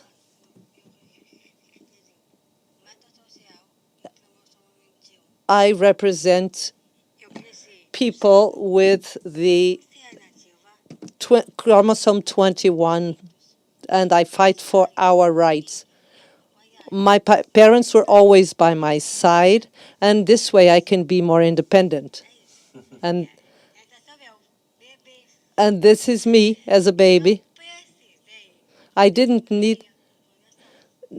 need to do heart surgery, but more than 50% of Down syndrome do need heart surgery. These tests help to find out whether or not the baby has heart problems. In Brazil, in the hospitals, especially in private hospitals, this test was done However,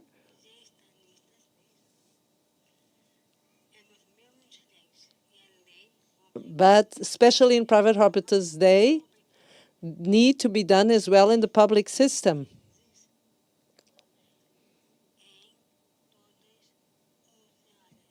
In all areas of this system. This is very important for the health of people with Down syndrome and also for the babies that have heart disease. It helps identify heart deficiencies, and this helps in the treatment to be more efficient and quicker. And it's a federal law that everyone should follow. One of the health problems is the lack of data. We do not know how many people we have with Down syndrome. They have not yet done a research to find this information. This is the first research about data regarding people with Down syndrome. This research that was done in the federal district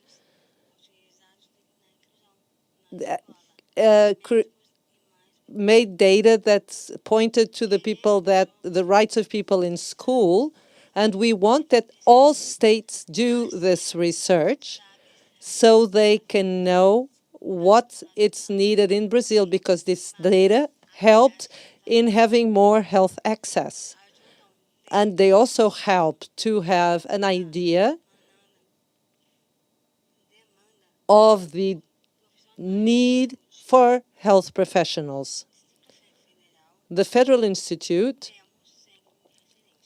is a reference institute. We have at the Federal Center, we have a reference center and interdisciplinary for Down syndrome where we have many professionals that are specialized in Down syndrome. This center should be constructed in a bigger area with more space to increase the space so people can have better access to it. The construction is part of the studies put forth by the Ministry of Health, a group that studies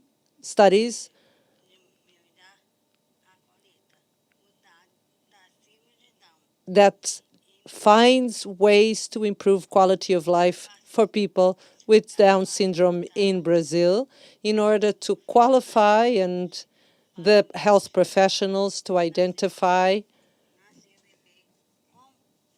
as soon as a baby with Down syndrome is born, to connect information regarding data, resources, and important information for health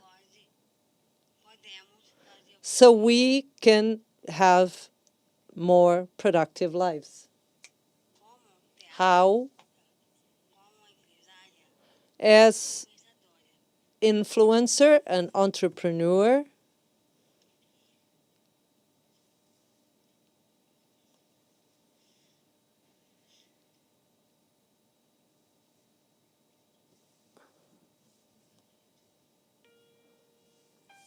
this is the play that I made.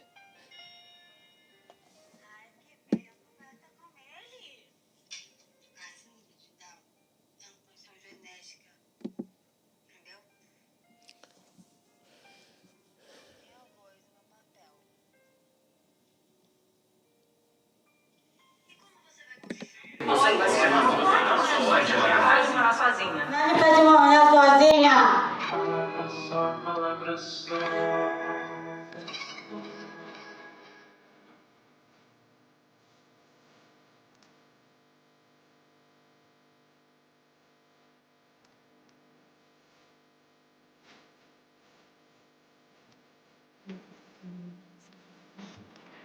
Obrigada.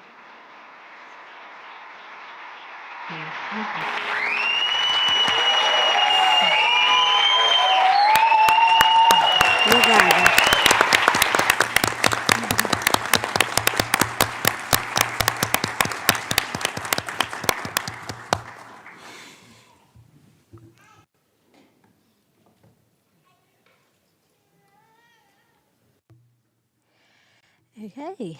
Well, thank you, Tati and Alex. And I love your book, Alex. So next up is a video from Rosca Kaliba. She's the sister of a young man with Down syndrome, and we'll be talking about approaches to mental health and well-being in North Macedonia.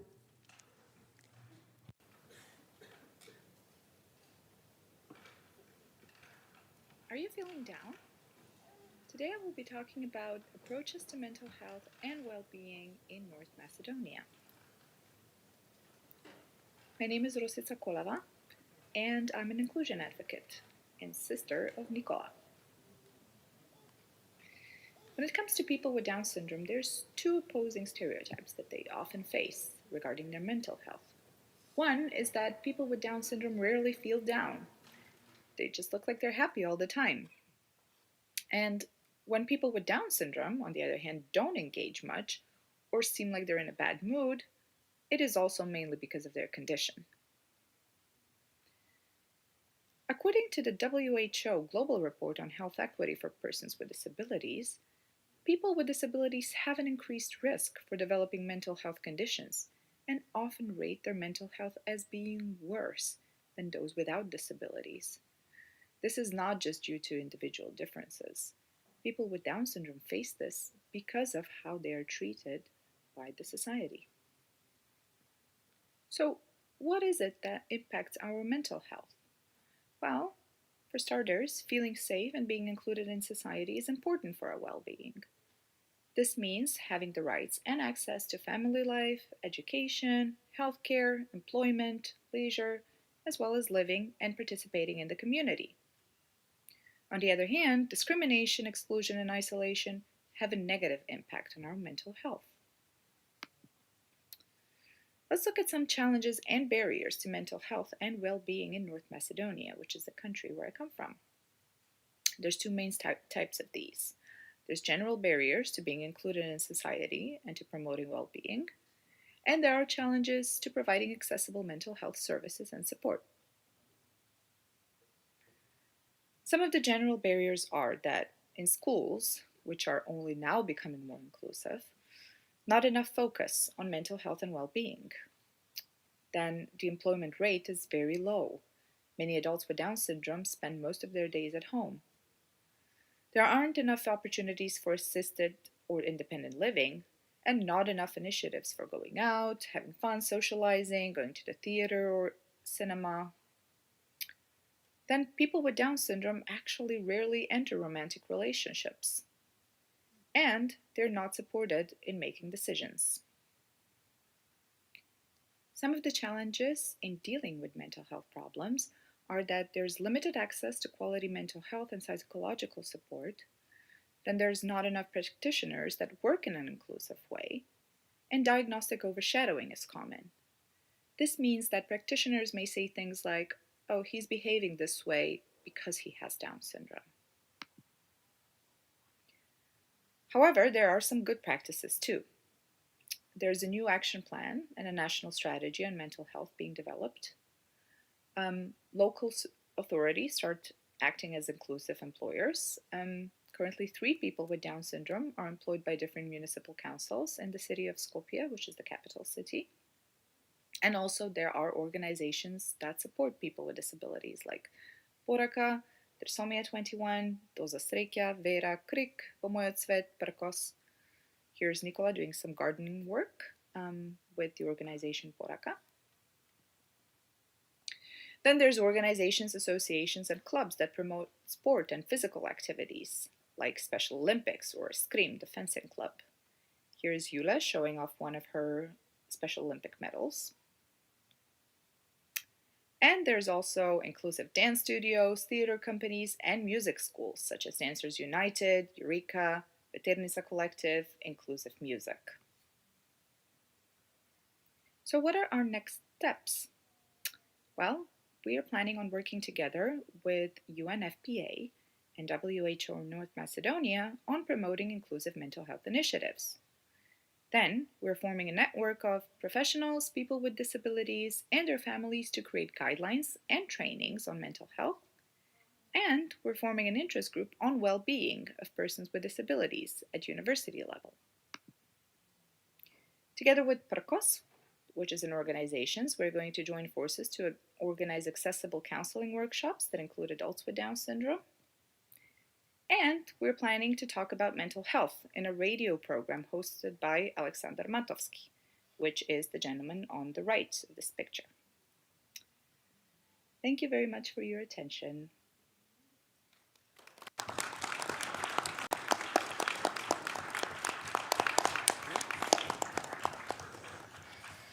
Thank you, Oscar. Mental health is often forgotten. This conference is all about health. Therefore, we are speaking about doctors, allied health professionals, and healthcare workers. The whole world needs to learn about people with Down syndrome and how to treat us. There were some amazing presentations and lots for us to think about. Thank you, everyone. Next, I'll pass the moderation over to David Egan.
Hello, everyone. My name is David Egan, and I'm looking forward to moderating our next session, Making a Difference and Speaking Up. This session will feature presentations on getting the help we need for better health, speaking up for fairness in legislation and policy, case studies of positive change, working together to achieve health equity, Let us now hear from our speakers.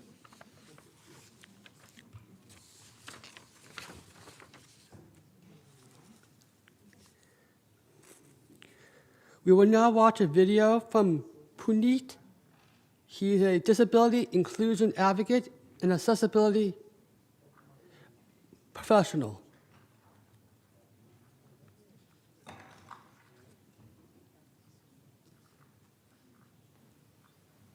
Hello, everyone. This is Puneet. I'm a disability inclusion advocate and an accessibility professional. I'm a person with dyslexia, dyspraxia, and stammering. I work as the Chief Discovery Officer at Billion Strong, which is a global identity non-profit organization. We are working towards uniting, elevating, and empowering the global community of young persons with disability across the globe, and we are working towards developing a positive identity for uh, persons with disability so that we can come together and create positive change. I also am engaged with organizations like NASA, IUCN, 100org, Wheels of a Tale production in different capacities. And today I will be talking about health equity. For me personally, I see my life as an intersection of navigating multiple non-apparent disabilities, along with being born in Islam. I have seen poverty, and I'm a domestic violence survivor as well. So all of these challenges has made me witness health inequities in low-income communities. So for me, health equity is a fair opportunity to be as healthy as possible, and you know, and for towards reaching that equity, we need to remove obstacles to health, which is poverty, discrimination of all sorts. Also, we need to have work towards removing the lack of access to good jobs with fair pay, quality education, as well as housing, uh, because all of these things will take us towards all of these things are interconnected in a way, and achieving health equity is absolutely vital for building healthier communities and improving everyday's quality life. And we all know that people in the global south, millions and millions of people are lacking the access to essential healthcare services due to socio-economic and geographical barriers, and these barriers also supported by racial and gender discrimination and inadequate healthcare infrastructure. I come from India, so in India itself, 28% of the rural population lack access to primary healthcare services, leading to higher rates of preventable diseases. So these health disparities with marginalized groups experiencing poor outcomes. So we need to be working towards that part. Also, when it comes to people with disabilities, we need to be. It's a it's a it's a it's a even more challenging and difficult situation because we do not have the infrastructure in place. We do not have the policies in place, the policy such as universal health care and other reforms to address social determinants of health. Also, we need to engage our communities, especially the disability community around the world, so that we can develop tailored and culturally sensitive and healthcare solutions and awareness. Yes, awareness is a big part of how we can foster initiatives and more informed decision making. And also ultimately, like all of these things, if we consider all of these things will lead us to accessible, innovative solutions such as telemedicine, mobile health clinics to reach remote areas of our world. So at last, like I would like to say that every step towards health equity is a step towards a healthier, more just society. Thank you. With that, I would like to finish this thing that as we are talking about today, Down syndrome and And it's absolutely essential to discuss and to have these conversations more and more, and to take these learnings and best practices and to implement in the real world. With that, I would like to finish my talk, and thank you so much for giving me the opportunity. I wish you a very informative day ahead. Thank you so much.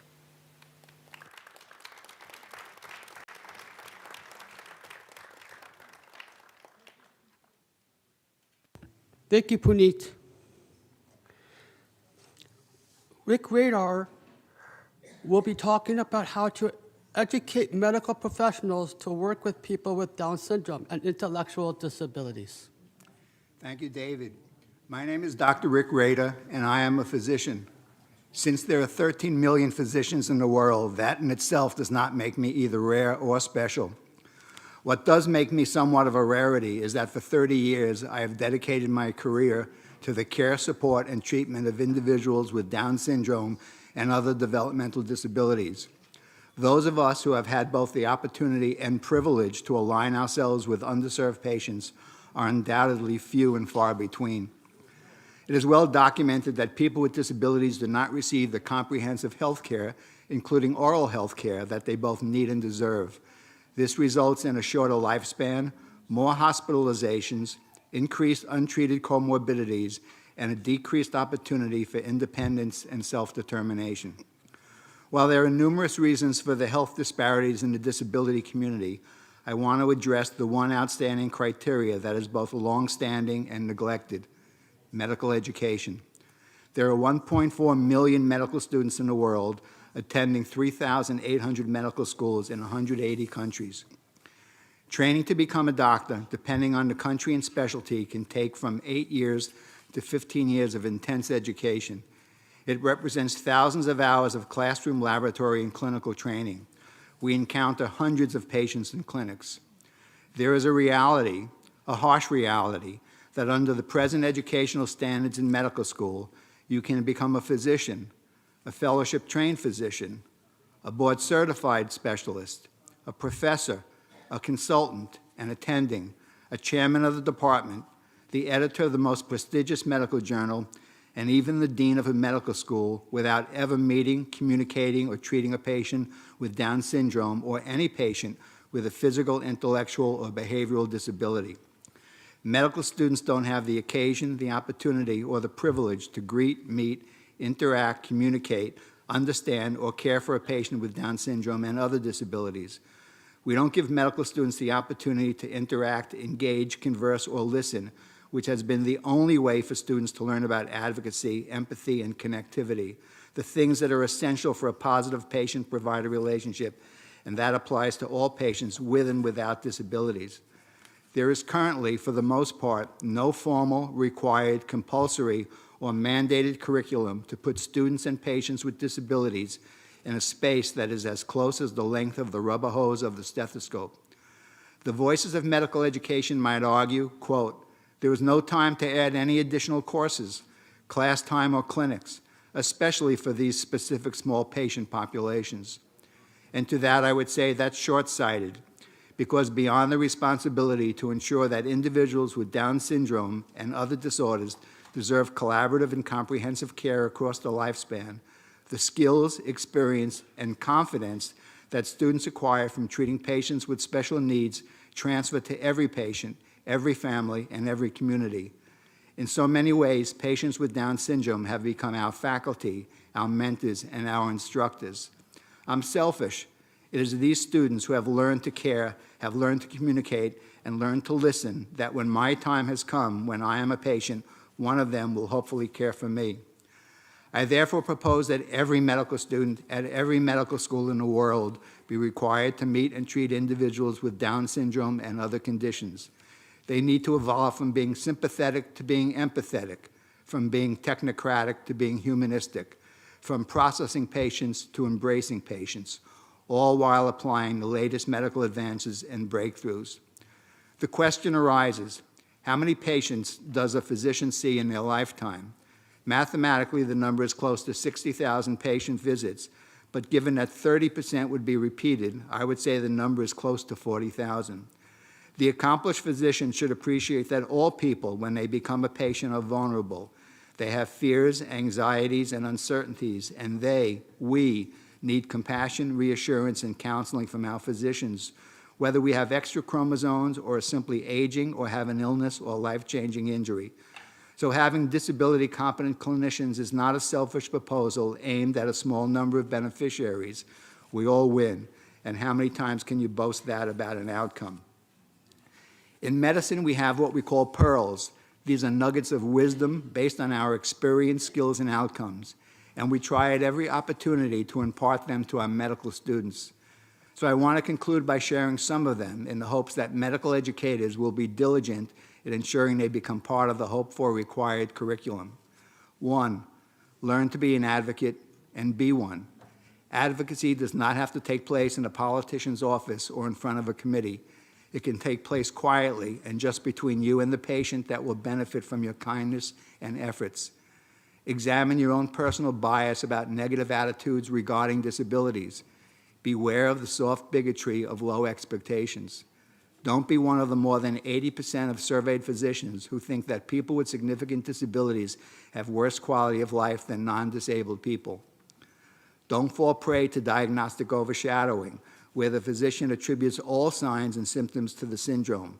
The syndrome does not define the person, and your decision should be made with patients with Down syndrome are prone to the same circumstances, the same unanticipated curveballs that life often throws at all of us. Be able to distinguish what is because of and what is a consequence of and what is unrelated to genetics. Go down whatever rabbit holes you need to see what is treatable, preventable, and curable. There are an estimated 30,000 human diseases. Don't add neglect, indifference, and injustice to the list, at least not on your watch. The transformation of global medical education is not a pipe dream. Mark Twain, the American author, was fond of reminding us, the secret of getting ahead is getting started. We have already started. We applaud the efforts of the American Association on Health and Disability, the American Academy of Developmental Medicine and Dentistry, the Institute for Exceptional Care, the Orange Grove Center in Chattanooga, the National Council on Disability, the Special Olympics Inclusive Health Initiatives, and other international organizations dedicated to the creation, implementation, and evaluation of curriculum designed to ensure that the next generations of physicians is up to the tasks of providing competent and compassionate care to individuals with disabilities. With your support, we can get started. Thank you.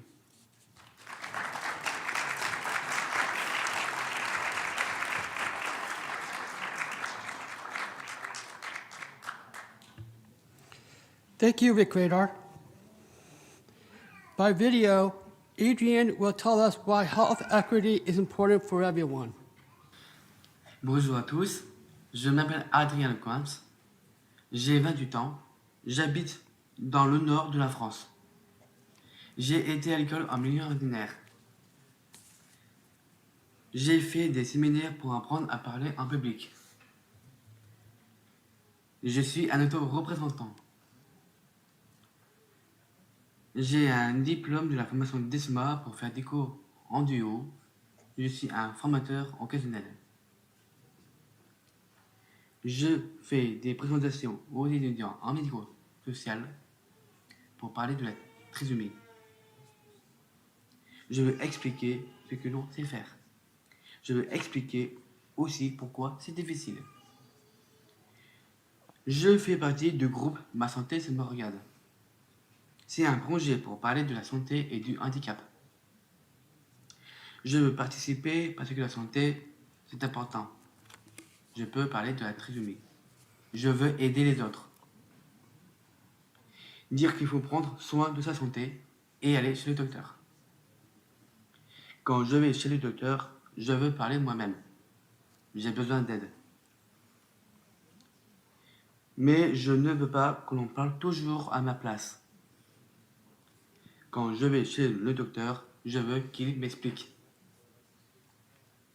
Pour bien comprendre, il faut me parler avec des mots simples. Il ne faut pas me poser plusieurs questions en même temps. Il faut me laisser du temps pour répondre.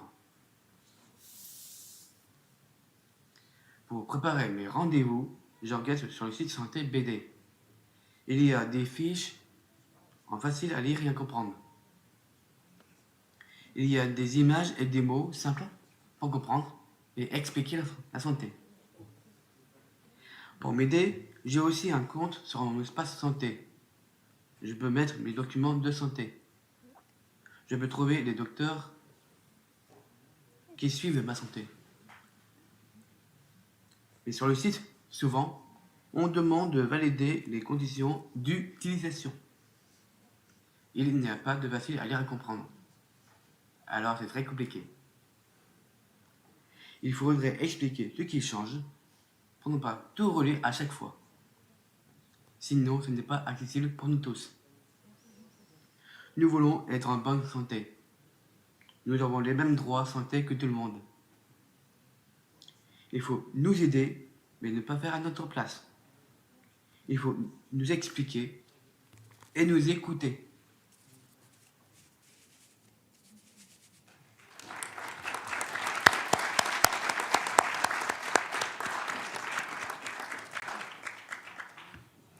Thank you, Adrian.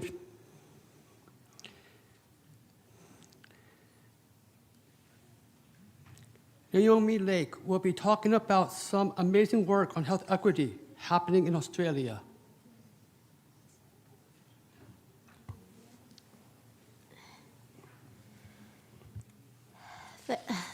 Thank you, David. You're amazing.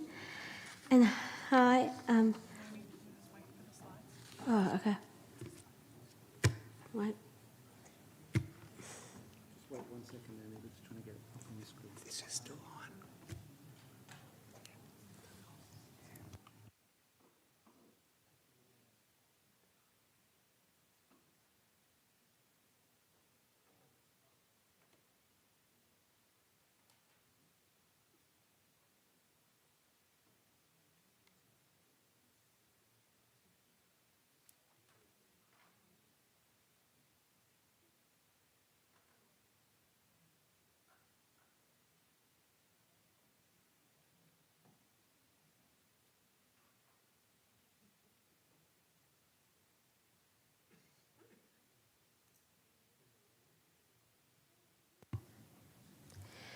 Okay.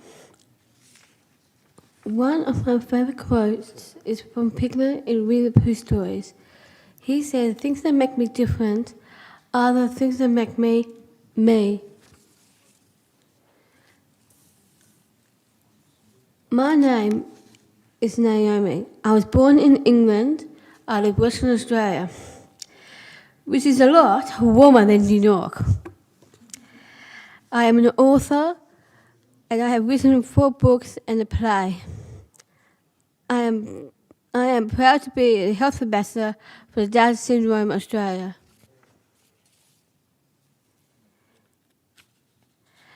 The UN has rules that say all people have the right to good health and that health should be equal to all.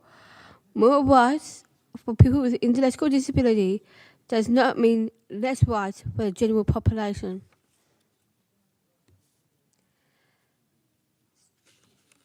So, what does health equity look like?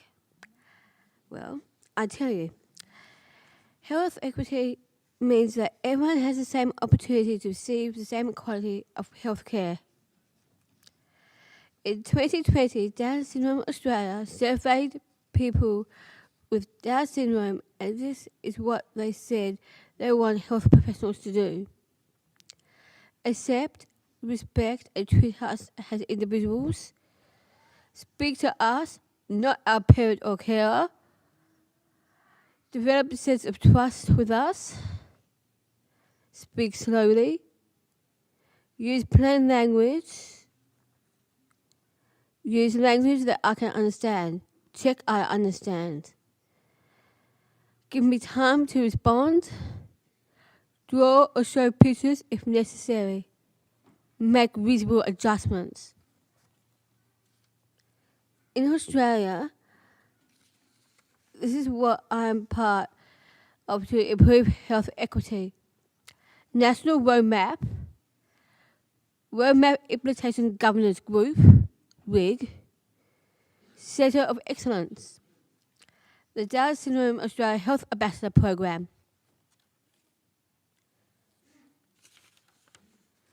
We all know that the healthcare of people with Down syndrome and all people with intellectual disability needs to be improved. This is shared responsibility for everyone, government, health professionals, community and people with intellectual disability. In Australia, the federal government released a roteiro nacional para planejar cuidados mais equitativos para pessoas com deficiências a nível nacional. Eu sou membro do grupo de governança de implementação desse roteiro, RIG, em que a minha voz é ouvida e minha opinião é apreciada.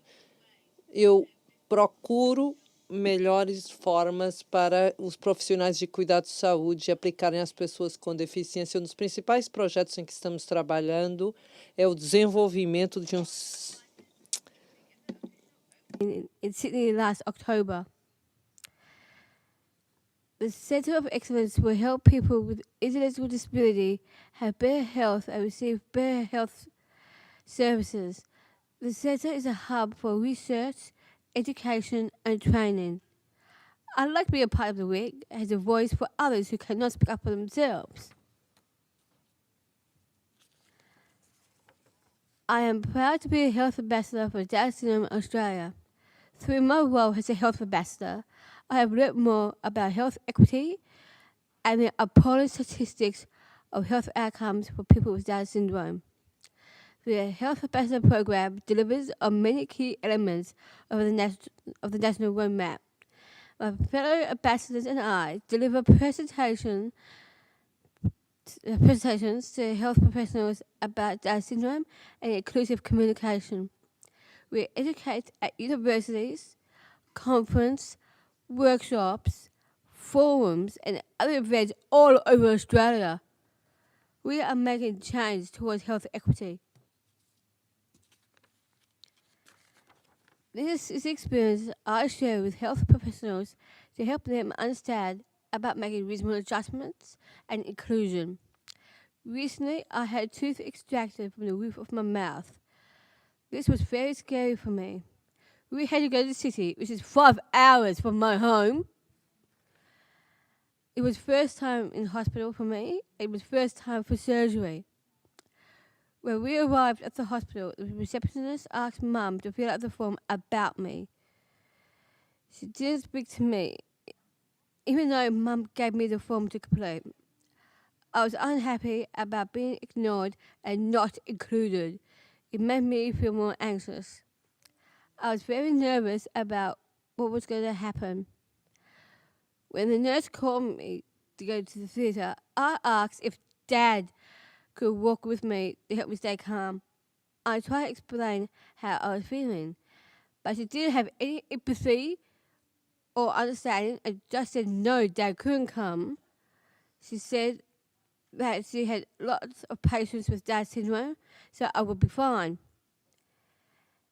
She did treat me as an individual and made me invisible. But did she? No. All she needed to do was make small visible adjustments to a usual process, not look at me as Down syndrome, but look at me as a person. This would have made my whole experience much better. I think the people with Down syndrome should be included in every aspect of their healthcare. Given a choice, make their own decisions. We want equal treatment, not special treatment. World Down Syndrome Day is a great way to promote health equity. Hopefully this campaign will highlight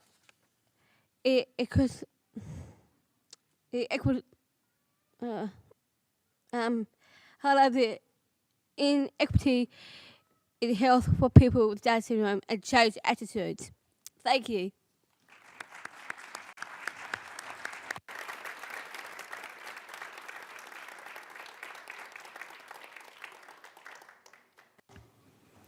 Thank you, Naomi Lake.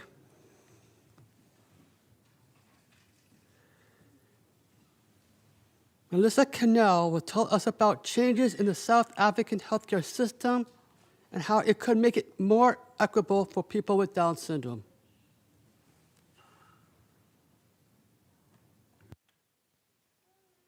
Good afternoon, everyone. My name is Melissa Cannell, and I'm speaking from Cape Town, South Africa. And what a privilege it is to be speaking at the 13th World Down Syndrome Day conference today. I'm really grateful to share the platform on making a difference. And I'm about to share my screen.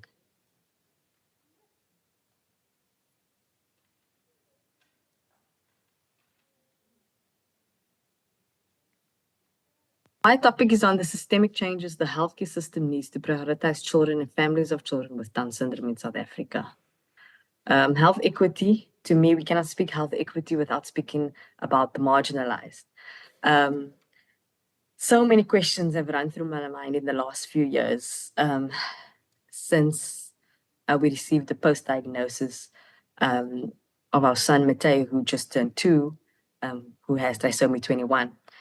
Why does it seem that people from impoverished backgrounds have less access to resources? Or is it a case of not knowing? Is it lack of information, lack of confidence, the inability to assert yourself? So many questions running through my mind. But I want to share some statistics from South Africa that I think that really deals and addresses capacity issues and where there needs to be a redress of resources and financial remodeling, systemic financial remodeling to support children with Down syndrome in South Africa. For lack of time, I'm just going to share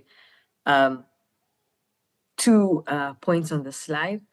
In one province specifically, I'm not going to mention the province, there are only 2 to 3 resources, free resources for children with Down syndrome, and a waiting list of between 1 to 5 months for children to access therapy. Yet there is an estimated number of 1,800 children per year from the 2020 stats that are born with Down syndrome. Major alarm bells and capacity issues right there. The care dependency grant is available to children and families with children with severe disabilities. But there's a lot of stipulations around it. The household income, combined household income needs to meet certain criteria. And yet the care dependency grant only consists of $110 per month per child. South Africa has alarming unemployment rates, rising housing costs, a relentless energy crisis that's leaving millions facing harsh realities for daily survival. To me, we really cannot speak health equity without addressing systemic remodeling, financial remodeling of support to children with Down syndrome. The second point I'd really like to make is respite care, made available at home for temporary and emergency relief for caregivers. South Africa has respite care for the elderly, for the chronically ill, but for families with children with Down syndrome, none exists and made available at home. Yes, there's institutions and families who face the burden of care take children to the institutions, but I'm advocating for at-home family strengthening approach and provision for the respite care available. I am willing to set this up. I am calling on donors, funders, and governments to walk alongside me and make this happen. This is my Mateo. So just quickly, at birth, this is what I was told. At birth, I was told he has and will continue to have a lot of health-related issues. Be prepared. At birth, I was told the immune system is so weak, don't go out unnecessarily. I stayed home for a year and I was isolated from the outside world. At birth, I was told he might not crawl, walk, or talk. Get used to different. Or if he does, everything will take longer. Developmental delays. At birth, I was told your medical insurance won't cover everything, so be prepared. That was true. At birth, I was told even though science has prepared Mateo and has improved, Mateo will still live a shorter lifespan. I think what I would like to put out there is that healthcare professionals approach the diagnosis differently. Maybe they be trained in softer skill, but it's not a death sentence. And life with Mateo has been the best life so far.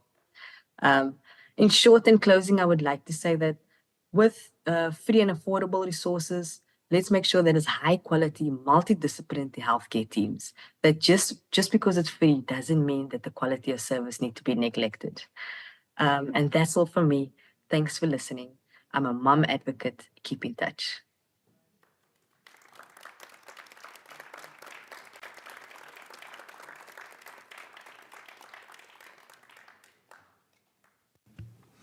Thank you, Melissa Kinnell.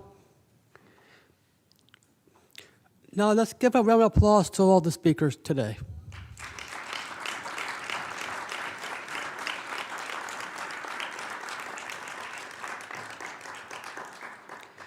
Thank you to all of the speakers for sharing their thoughts and experiences.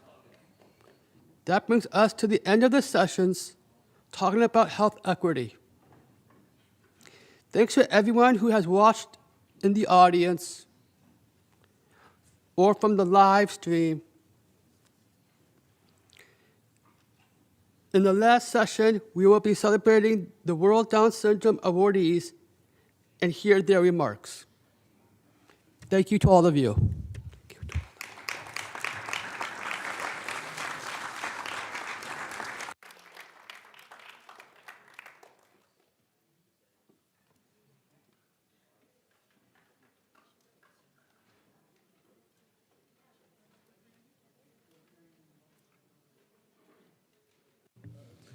Thank you, guys. So our last session will be the World Down Syndrome Awards presentation. So could we ask the guys to come up to the desk for that? Thank you.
Okay, everybody, we're just about to start the final session of the day. So if you could get back to your seats, that would be great.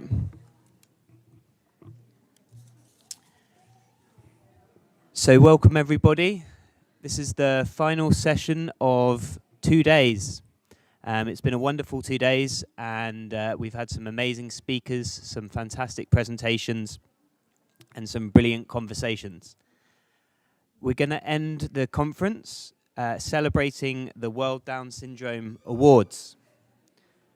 So the World Down Syndrome Awards are given to projects, achievements, or practices that make the lives of people with Down syndrome better.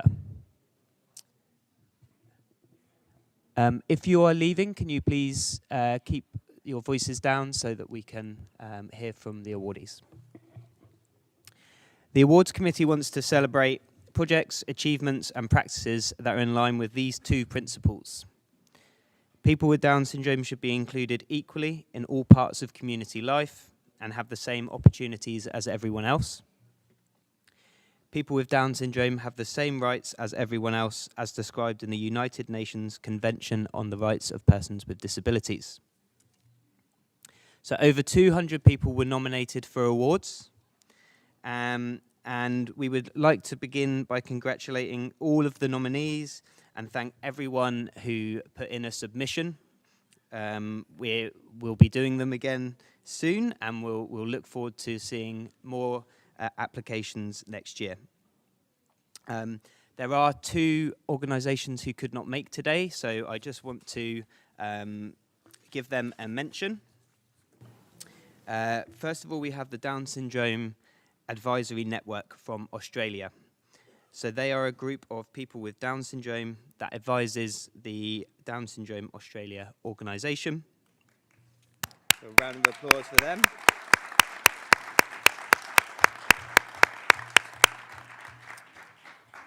And we also have the Make Your Voice Heard project by Trisomy 21 in France. So in this project, Trisomy 21 France trains people with Down syndrome to build their self-advocacy skills to speak up about employment. Both these organisations have made some wonderful videos which will be uploaded into our YouTube channel soon after the conference. So if you want to know more about those projects, please do watch them.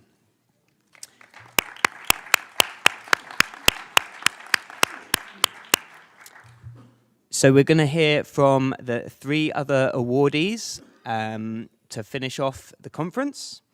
And we're going to start with Students for Inclusion. We have Indira and Melina. So in 2020, 16 high school students from Spain joined researchers from the University of Malaga to create Students for Inclusion.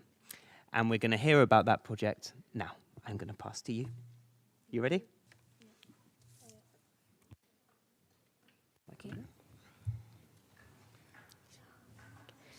Buenas tardes. Good afternoon.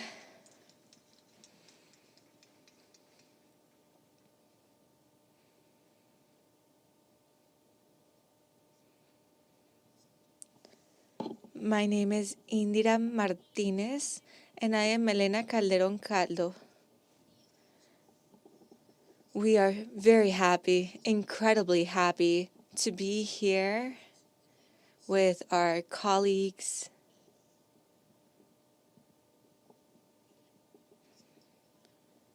We are currently representing the group of Students for Inclusion, and we have a few of them here: Darío, Martín, Jorge, Anton, and a few have had to stay at home, but they're around there. And Leo, of course, I'm sorry.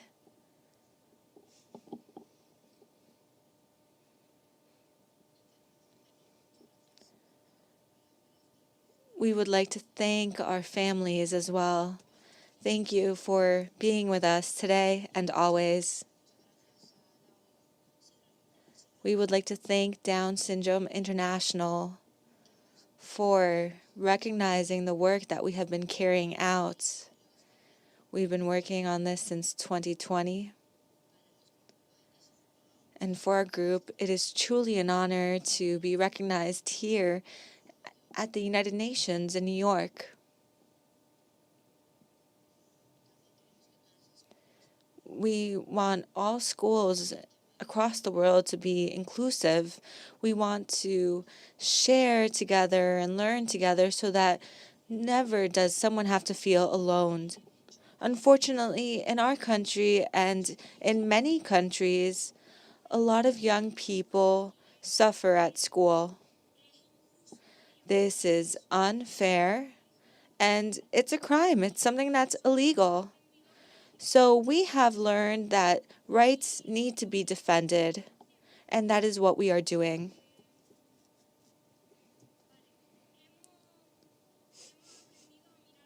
We have learned to understand ourselves better.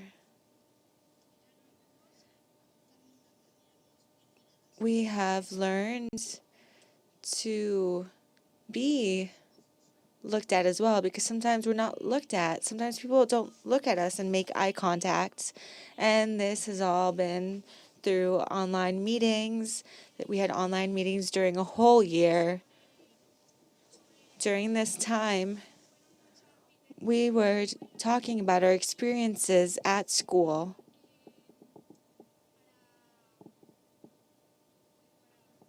And well, what could we do in order to improve our schooling experiences? After this year of work, we created a guide. Through this project, we're able to showcase our effort so that other schools are also able to follow our advice and exercises and create more inclusive schools. After this, we started to carry out a million activities to really make a change. We filmed a documentary, we wrote a script for a short film. We also spoke with politicians, we went to protests, and many more activities. And all of this was done due to our friendships. We've always worked together, and we truly love each other a lot. Even if we're not together, the most important thing is the support that we provide each other in those moments of unease.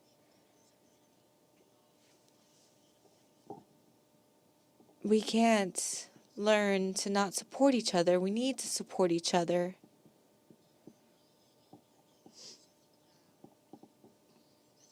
This is done through inclusive education. In order to change the situation, the world needs to learn about us. You can't judge a book by its cover, and we need to insist on this. We've learned that this is possible if we support and love each other. Thank you very much. Thank you all.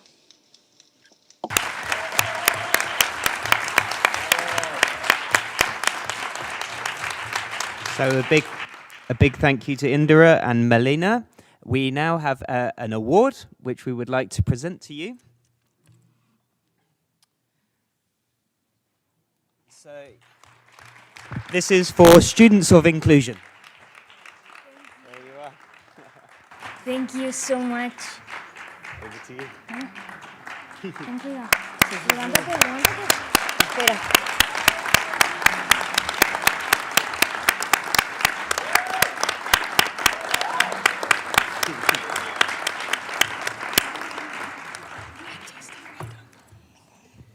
Thank you so much.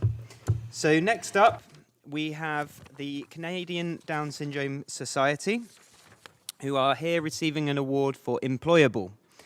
The Canadian Down Syndrome Society partnered with LinkedIn and on Employable. It's an employment network for people with Down syndrome. And to tell us about it is Laura Lachance, and she will then introduce a video. So over to you, Laura. Now I have the button. Thank you. Good afternoon. I'm Laura Lachance, the Executive Director of the Canadian Down Syndrome Society. I bring greetings from our Board of Directors and from our small but mighty operational staff.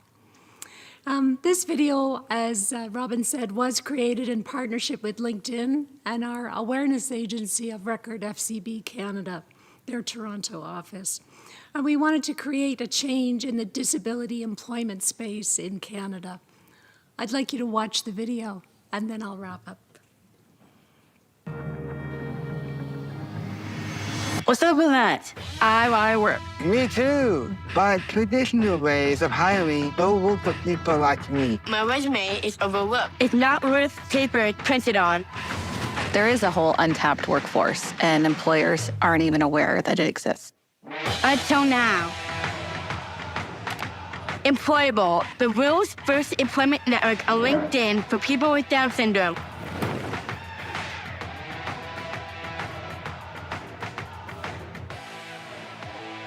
Right now, LinkedIn can't aggregate employees looking for work in one place. The only way to do that was to hack our own platform.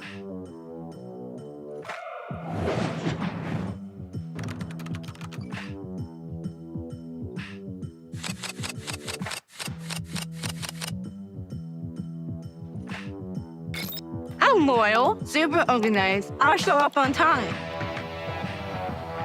Listing your skills ensures that you're making that right match, and it sets people up for success. Employable is one of the fastest growing company pages on LinkedIn.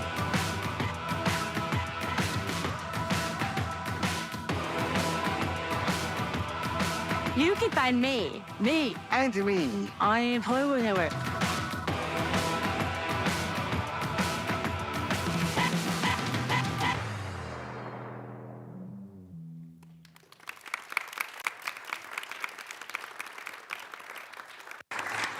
Thank you. Over 50% of people with Down syndrome in Canada cannot find paying jobs. And we wanted to help to connect inclusive employers to people with Down syndrome who are actively looking for work. So we've built a network of job seekers and employers to increase the visibility of an often overlooked and underrepresented workforce to help solve the current labor shortage that we are experiencing in Canada. We actually do not facilitate the hiring process, but we have provided a guide for employers. We've developed resources with the help of our partners at ADECO to guide businesses through inclusive hiring processes, inclusive recruitment, how to place a plain language job posting, how to interview, how to answer many questions from business owners who want to know where to begin as they increase the diversity of their workplace. With the help of national employment organizations like the Canadian Association for Supported Employment and ODIN, the Ontario Disability Employment Network, we hope to further connect with the professionals in the disability employment space. Also, a pilot program was run with Project Search students in Ontario schools, where students learned career-building workshops to prepare for future job hunting. You know, we know that people with Down syndrome have different likes, dislikes, personalities, and a range of abilities. And when we ask you not to assume that they can't do something, it doesn't mean that they don't have challenges.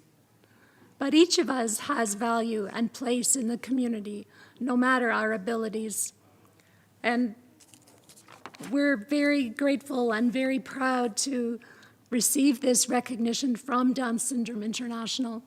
And we remain committed to fostering an environment where everyone, regardless of ability, has equal opportunity to thrive. Thank you.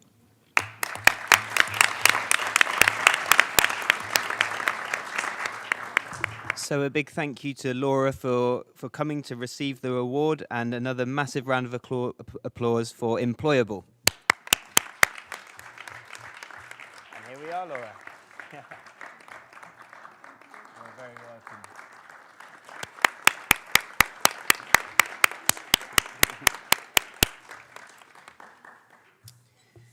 So next up, we have another Inclusive Employment Award. This is for La Casa de Carlota. It's a design studio that includes people with intellectual disabilities on their team. And here to tell us about it is Jose Batalla, We have a presentation and a short video from Jose. I'm very happy to be here. Sorry for my English. Maybe you don't understand me because normally I don't understand myself when I speak English. My name is Jose Maria Batalla, and I'm the founder of La Casa Carlota.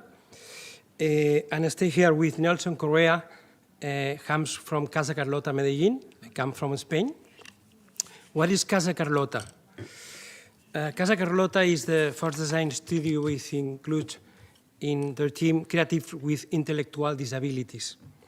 We are not a foundation, we are not an NGO, we are a professional design studio, but a little bit different because an important part of our team are creatives with intellectual disabilities and with a lot of talent. You understand me more or less, no? Yeah, good, very well. Incredible. A design studio only needs talent, creativity. The world needs talent. And talent, my friends, my persons with Down syndrome, doesn't care if you are a man or a woman, black or white. If you have Down syndrome, autism, or physical disabilities, doesn't matter.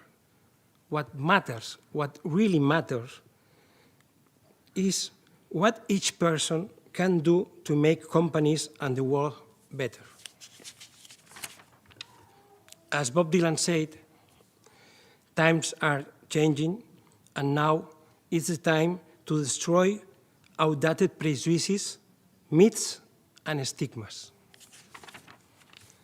People with disabilities have plenty of capacity and talent to help build together the society and the world in which we all want to live in.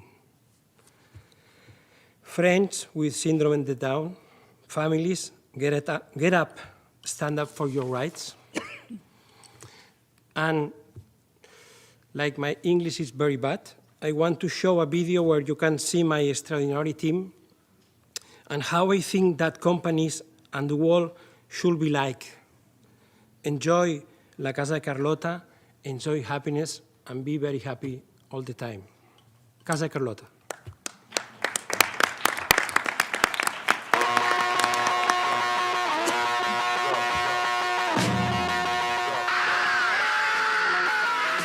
Say you want a revolution, well, you know, we all want to change the world. You tell me that it's evolution, well, you know, we all want to change the world.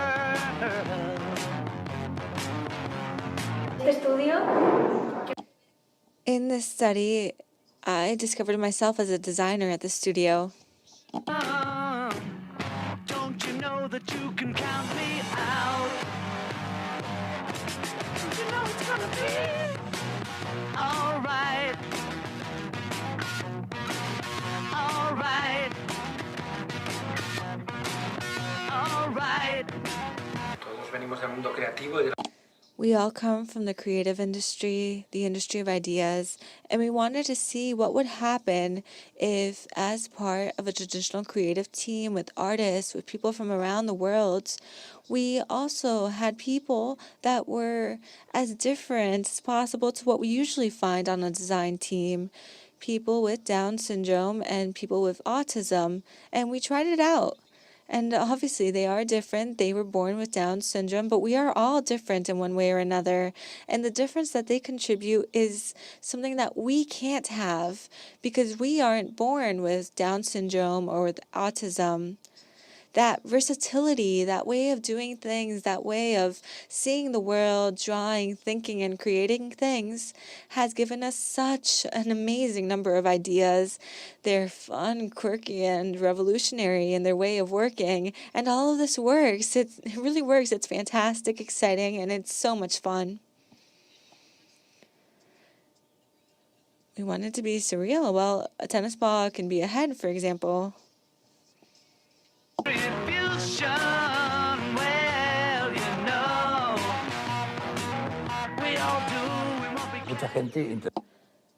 Lots of people think that we're really nice at La Casa de Carlota because we let people with Down syndrome, autism, and schizophrenia work here. But I don't feel nice. I kind of feel like a bastard. I feel wily because they have this originality, that the sector, that design that nobody has really had before.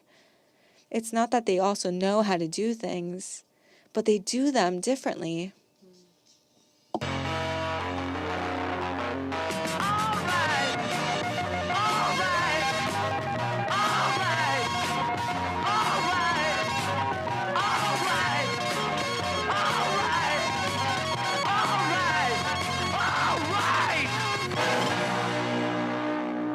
And thank you for your support.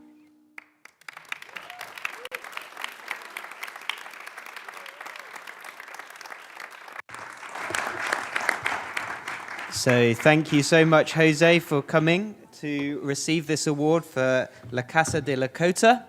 I'll present you with the award now. Let's have another round of applause, please.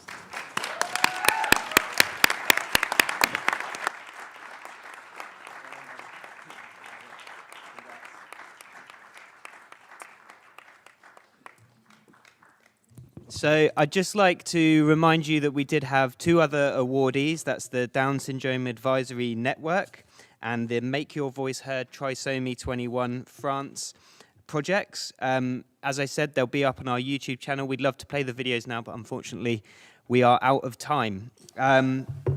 Let's have one more round of applause for the awardees that have come today. So that's Indira, Milena, Laura Lachance, and Jose.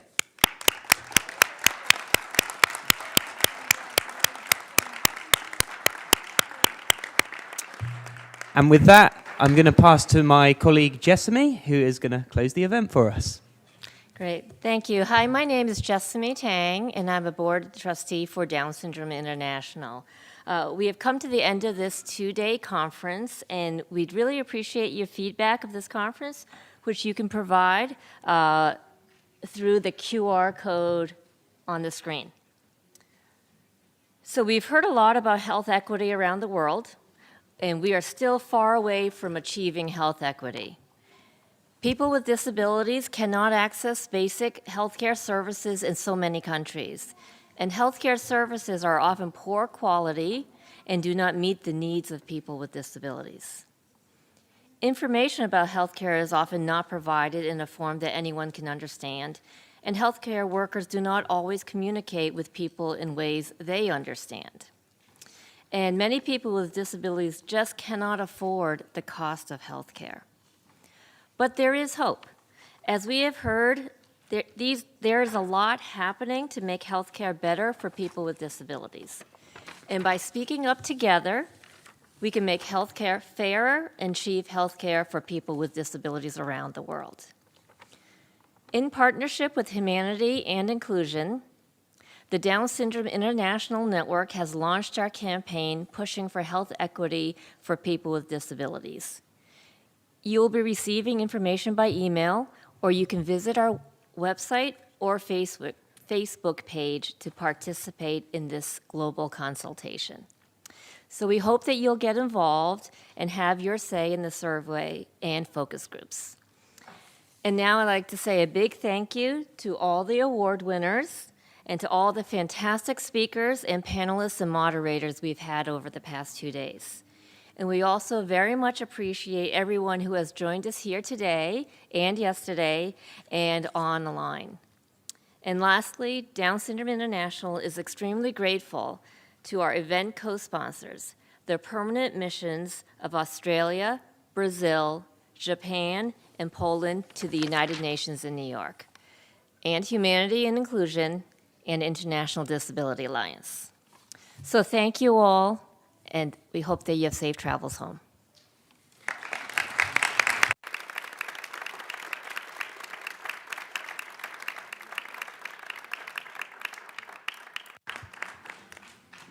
People with syndrome, you have the power. Destroy myths. Please.